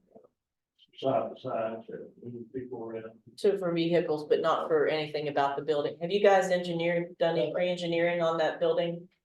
He's here. He has. So Yeah, what we- about that AM? AML, Yeah, it's possible, yeah. I mean, they paid for a huge training facility in Putnam and McDowell or something. I can talk to Matt about it. That was a national guard. That's what he thought was with the national guard. That they did it. Chris, How much ARPA money do you think would be available to AWS in classroom? how much do you need for the classroom itself? That's what I think it's. Oh, it's, so the classroom is the bulk of the, Yeah, that's what I'm saying. It's a one time thing, that's not per year. How many people do you usually have in the classroom?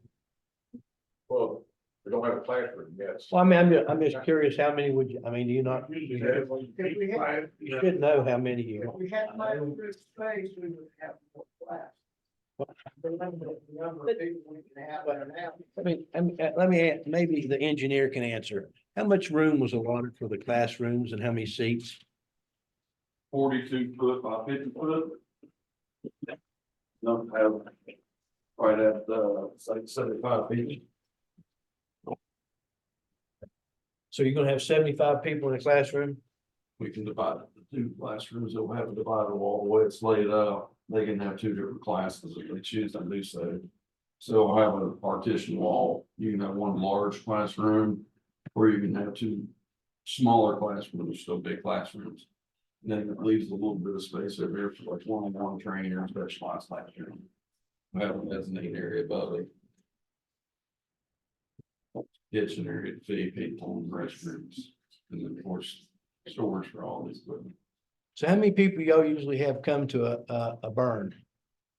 20 students. 20 students at a time? We've got all the trainers, instructors. So that the 20 students that you'd have there, are they the same students that would come to the classroom? Not necessarily, no. Okay, Generally, most of our classes are anywhere from 20 to 50 people, depending on the type of class.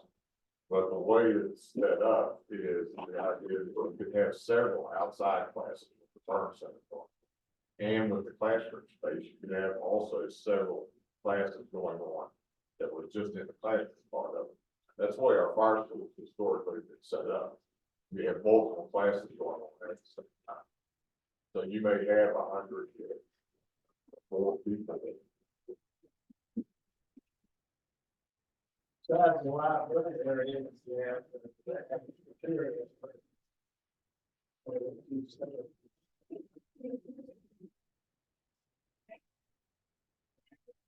Have you guys applied for anything from the Department of Education? I know you mentioned working with them a little bit, more grant funding. Well, through the public service training area, what we get involved with is what they call adult education. But that would be expanded if we get an agreement with Board of Education. But that's not classes. so would they pay so much a year also? Public service training, yes, we get money for every class down there. They pay per student. So we can pay for from that county operating the business. And on the line, burn those type scenario. But all adult education classes, we run through that and then that we get that covers, if not all, part of the expenses.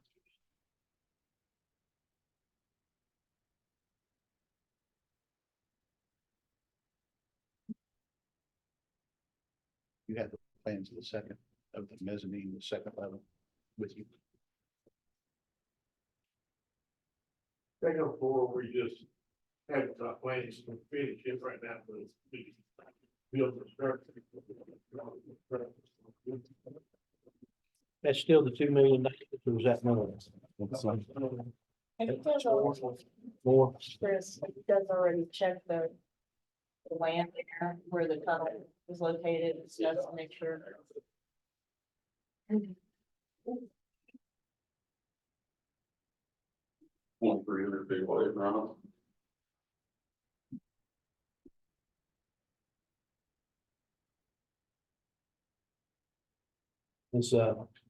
Is AML mining property close to this? Is it on AML in at all? Only AML mines close to that are up the top of the mountain, because the whole surface mine runs above where the house. Well, that's close enough. I think it is close. It's close enough. Yeah. Was it hit one above or something? Well, you can, they can be, if it somehow impacts anything around it, it can be used. That upstairs is just open Yeah, it's just. for building later down the road. And here's the still, Hey, John, did you have anything to add? I had him unmute. What all do you need? Well, I'd like to see kind of like your 5-year plan, a strategic plan of how, how you're planning to run the center. I mean, we see how much the building's gonna cost, but, what the revenue is gonna be coming in, what, a plan to work with the community to, as I mentioned, bring that business into our businesses here. Something to help justify a countywide taxpayer investment into this property that's a 501c3 and not county owned. Yeah, we can, I mean, I can get all that information for you. We're out actually already doing, working with the chamber. Every time we have class, we're using vendors from Fayette County to feed them. You know, right now, there's really only two hotels if you count the Glen Ferris Inn.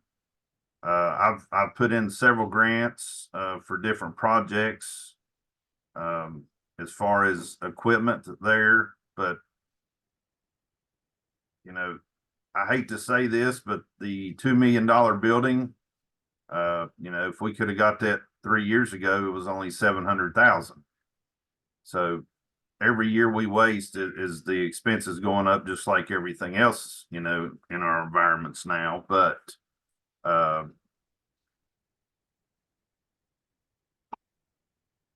like the rest of the chief said earlier, you know, this is a one-time deal, this 2 million project that's going to not only benefit us, but like Steve and Chief Vernon and them made a comment earlier, you know, we're working with the Board of Education to start in that program, and that building is going to be a very important part. That way the students from Fayette can come down there and be in a secure building. Can you get us correspondence you've had with the Board of Education on that? Sure, I can get with Pat Gray and we can sit down and have a discussion on that. There's already a state curriculum out there for our program. I know Kanawha County has one, Raleigh County has one. Those are the two closest, and we work very well with both of them. Have you guys reached out to any like neighboring counties about cooperative, you know, funding from them to put their firefighters through our facility? Basically, the use charge, usage. They pay. So they just pay per person, but I'm talking about trying to get them to pay some upfront money so they can send their people through. Well, they made significant donations from the boards. They made some significant donations.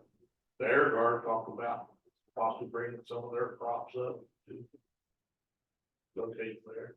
And WVU Fire Service Extension is, stuff. Yes. Does the fire levy reimburse all the Fayette County firefighters for these, that $50? That's an allowable expense, it's allowable expense out of it. So we're only profiting off of the outside trainings. Yes. Well, fire departments are saving money because they're not charged. Well, I understand that. I'm just saying, I'm looking at revenue stream, not. Yes. Okay. I'm just curious if you can put in that figure, how many Fayette County firemen's been trained through there each year, the last 5 years? I can, when I get you the info, I've got all those numbers of breakdown in county and out of county. Thank you. How much time do you need to put something like that together? I can have it for you.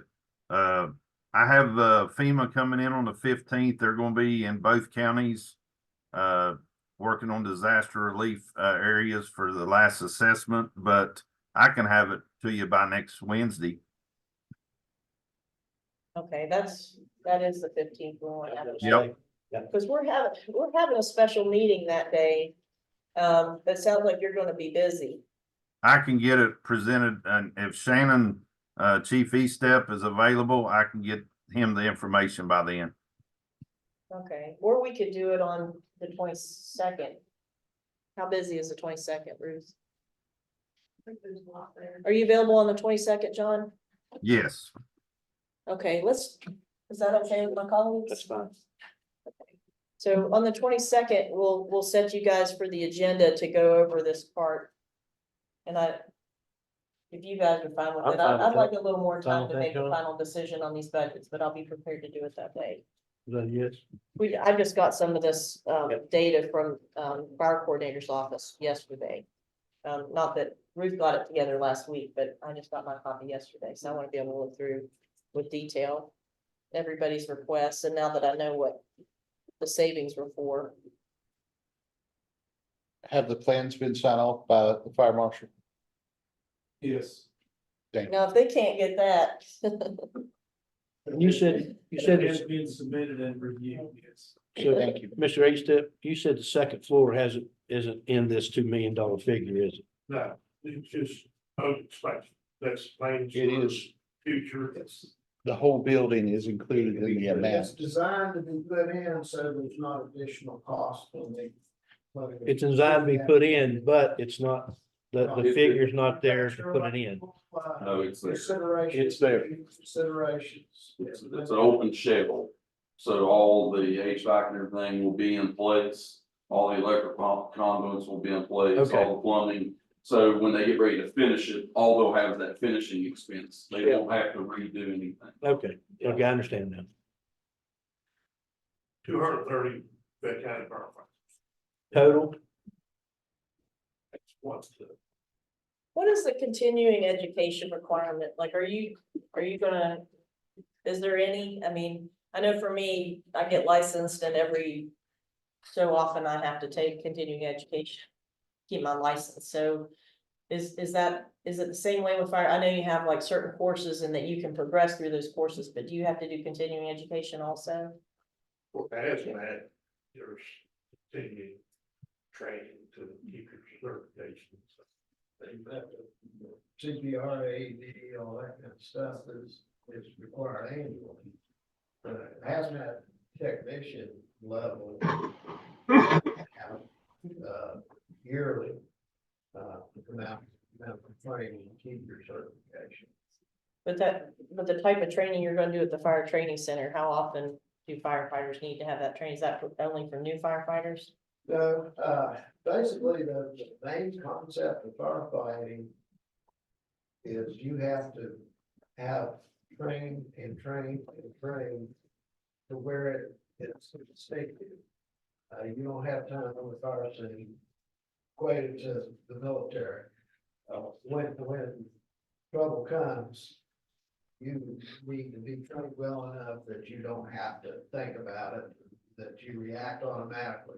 So you have your, There's a lot of repetitive in it. so you have your initial training, but then you go in kind of like deputies will qualify on the firearms regularly. You go in and train yourselves just so you can stay ISO requires fit a and certain current. amount of training for different things, driver training, training facility training. We're required to have so much training facility training and field training. The fire marshal every year, he looks at the training in department and training outside the department in their annual review. So you have to have that training. We refer to it as you can have one year of training 30 times, or you can have 30 years of training where keep on, and frankly, I've been around long enough, I've seen every technique and application has changed over the years as we learn more, and the hazards have increased greatly. now, if you're not active, do you have, is it more likely have to be trained than an active fireman, or somebody has to be out and about at least a couple times a year? There's really no difference in training of the full-time paid professional firefighters or the volunteers, because you don't know at any time you can be exposed to the same hazards. It's a matter of with the larger departments, you have more repetition, so you have more exposure. And where we get into that is with all this protective equipment cancer is trying to overtake heart attacks as the number one killer of firefighters. There's just so many chemicals in daily life in our houses that attacks us. They're actually going to recommending a clean cab concept where we don't even have our bunker gear on inside the cab of the apparatus, so it never gets exposed to those type of stuff. We decon ourselves, have to decon ourselves from a regular house fire on scene. Literally try to be safe. The minute you take off your pack, your bunker gear and everything else is all gas. And you're bringing those fumes and contaminants. And we've done what we can with the commercial extracting at each station for portion our gear. And I think with procedures like that, to try to eliminate the hazard. You can't eliminate it, you can try to reduce it, but. Ms. Taylor, to answer your question, there are annual inspections by the state fire marshal's office in regards to. Mr. Leakey is here, he just retired from state fire marshal's office, probably elaborate more, but I know personally as a fire chief, we have annual inspections that go through our equipment certifications, our gear, our training is logged to our department, in-house, out-of-house, and individual training. So yes, there are guidelines for that we follow, and that is compiled annually. It also is looked at every time that insurance service offices come in and they rate every fire department, which sets the insurance rate. So the people for your house, and that type of thing. One of the things they look at is the training that have been performed. They have standards on that, how many hours per year they would like to see each firefighter have different types of categories, like driver training, facility training, cabin, that type of. I don't know. Yeah, go ahead. Hello? Can you hear me? Chief, Just a minute. Hello? we can hear you. Okay. One of your questions a minute ago was talking about training. I'm actually going through my reapplication for licensing as an instructor. And there are required CEUs and classes that are evaluated by the public service training, I guess their executive director, to make sure that they're approved courses to where we can maintain our teaching license. Well, could you Okay. guys, oh, I'm sorry, I didn't mean to interrupt you. Thought you were finished. No, that I was. I just, like I said, I know you asked a question about that, and I thought I'd answer it. I'm actually going through it right now. The reapplication process. And John, could you also include in the presentation the plan to ensure that this training is done annually for our fire departments? It's required. Oh, is he already off? Good. Chief, I'm still on John's on. yeah, I was looking for John. I mean, that, it would help me. I'm just, again, I'm trying to, reconcile the taxpayer investment in it. Because the average taxpayer is gonna say, what am I getting out of it? So the more we can say, okay, well, this is our plan, we're gonna train this many firefighters annually in Fayette County. We're gonna do this, we're gonna, here's the revenue we expect, or the deals we're gonna make with the public or local businesses to ensure there's revenue there, something. So they can see what the return on their investment is. Would help me. Well, I don't think we can look at it that way. And the reason why is because if you have a fire, then people are gonna say, hey, they did a great job, and look what happened in the gorge with the fire and the houses that were saved. Versus, hey, we're gonna build a training center. Oh, well, I don't know what the fire people do. No, that's not what I'm saying. What I'm saying is, why do we need to build a training center rather than pay to send them to training somewhere else? I understand it. I mean, Okay. that's what I'm trying to get at. All right. Not trying to say, why are they important? Because there's no question that we were doing some interviews yesterday, and that was one of the things, I said, you're gonna have to work with fire in particular, but the other first responders, but fire responds to just about every single disaster we have.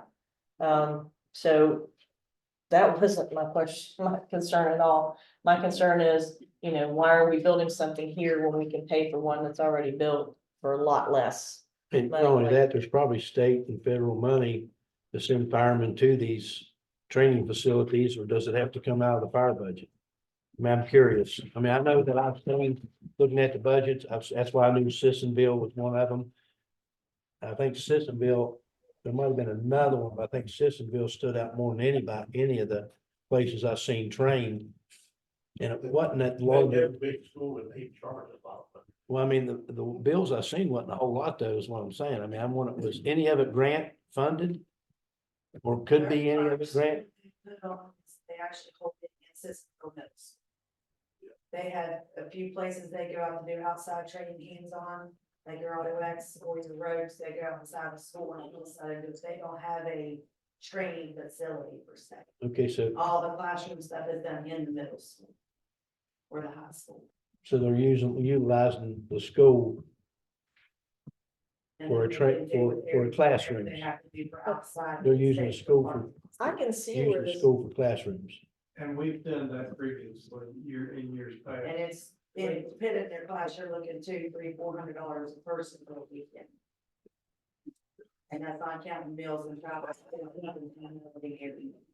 Yeah, to rent one of to use one of the schools here for classrooms, in the past, we've had to pay, the custodial cost, including workman's comp, insurance, everything. It cost us over, about $1,000 a day. How many days?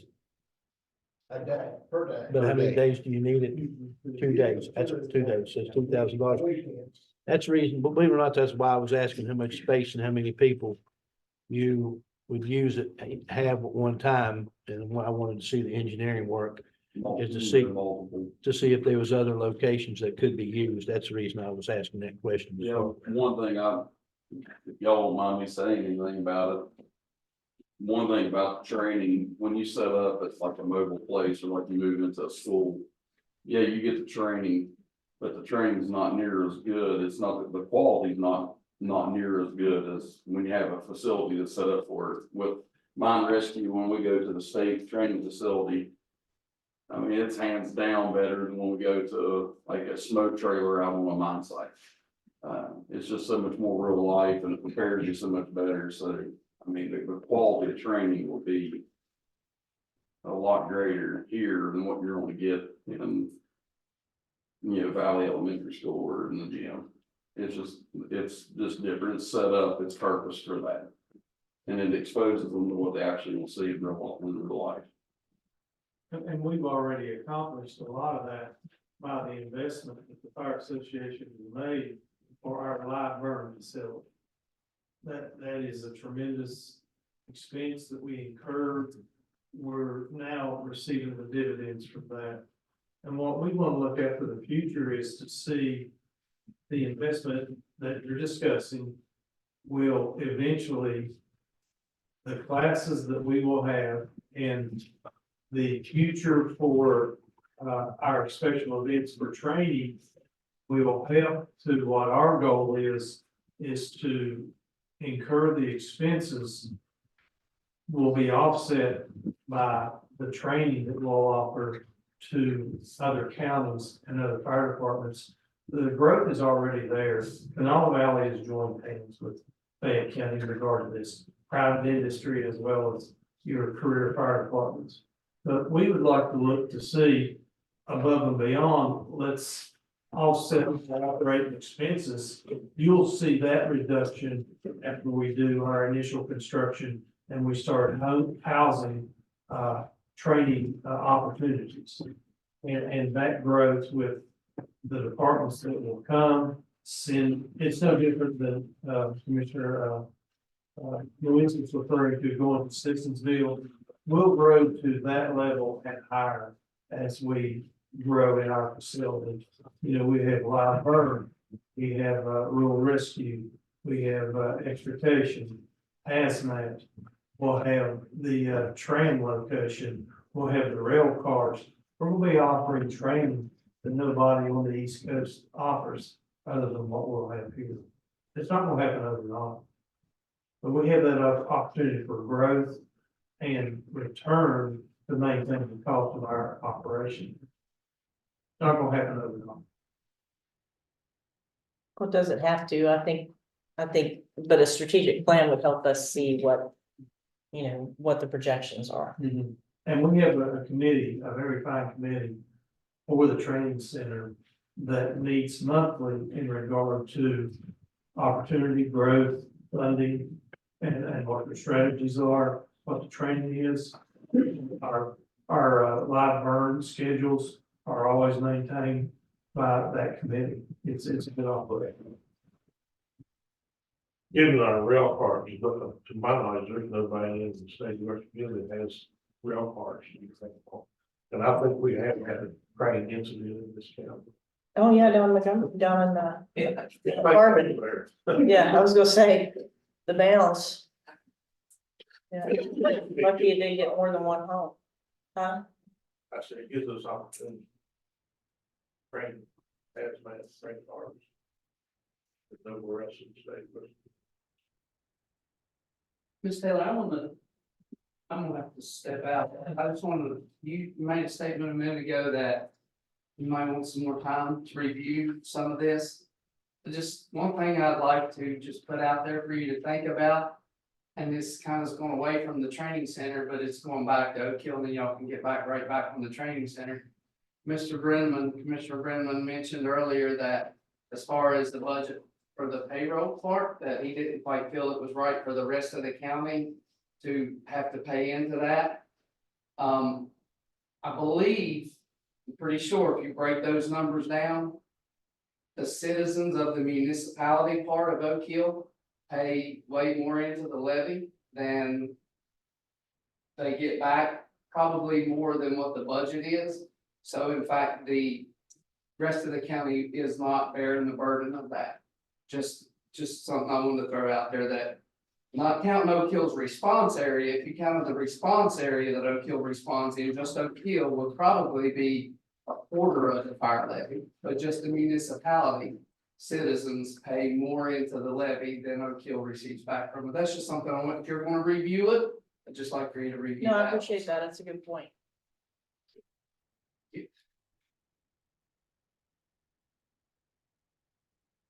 So can we move that and the fire training discussion to the 22nd? I don't have a problem. Got a motion, Mm-hmm. second, all in favor? Aye. Thank you all for coming and helping us walk through this. So to clarify, that's the budget and the training center, or the budget submitted and the training center. Yes, I think Yes, that's what you the said. training center presentation. Amina, can I talk to you for a second?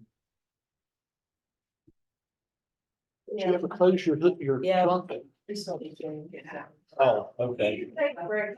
Okay, take a break. Grab your phone and go to the executive session. Can we make a motion? Bye, everybody.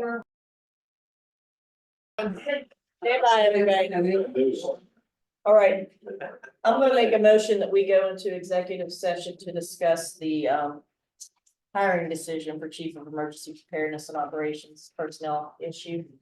But take a break in round. I guess think we. I will call this meeting back to order. We had some legal advice from the attorney, and Ms. Taylor, I'll let you take this from here. Well, and significantly discuss personnel issues on the hiring decision. County administrator and I conducted interviews with 3 very qualified candidates for the chief of emergency preparedness and operations position. We agreed by far that the candidate we would like to recommend the commission hire is Jack Kincaid. For a multitude of reasons. And county administrator recommended that his salary starting would be $55,000 a year. And assuming he can start, do you identify a start date? No, I mean, I haven't offered any. Well, no, I mean, no, I didn't mean to him. We were talking about, you want to start on Monday? Huh? Soon possible. Okay, so. I mean, the middle of the payroll period doesn't matter anymore. Just ASAP. Right. Okay, so, so my motion is that we, well, first, I need to back up before I make a motion. First thing, we had to advertise for this position because we have a critical need. Our chief of emergency response is out for an extended period. So we went ahead and posted, the county administrator and I posted a position to put something out there. It's my, it was my belief that this person should report directly to the commission through the county administrator. So first, I'd like to move that we create the position of Chief of Emergency Preparedness and Operations, who reports directly to the county commission. Second. All in favor? Secondly, I believe our Emergency Services Director, Kevin Walker, should report directly to this person. So I move that we make that change in our org chart out of the 911 center. Second, all in favor? Aye. Third, I move that we hire John Kincaid for the Chief of Emergency Preparedness and Operations at salary $55,000 a year, starting as soon as possible. Second, all in favor? He goes by Jack, but John's on president. Okay, I think that's it for the agenda. That's it, period, right?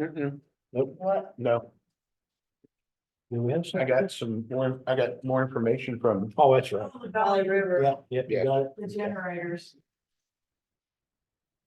it'll be somewhere around $155,000 for the 4 generators, or for the 5 generators that they need. And that will continue to keep the water going to the prison. Did they come up with a solution to keep people from still on too? No, I need to check on that more. Aren't they like out in the middle of nowhere? Yes, they are. That was one of those things I questioned. I asked them to, there's gotta be something they can do, a big lockbox or something. Well, you can take the wheels off and put a tracking device on them. No, that's not enough. I mean, you want to create prevent the theft, not have people chasing their tails trying to investigate the theft. I mean, I agree with that, need them, I agree, but there need to be something to keep people from walking off with them. Do the towers have generators like the, Mm-hmm. you know? the towers? Yeah, Cell towers. communication towers have So them. how are those secured? I think they got little buildings below them, don't they? Yeah, they're in buildings. The big lockbox would be,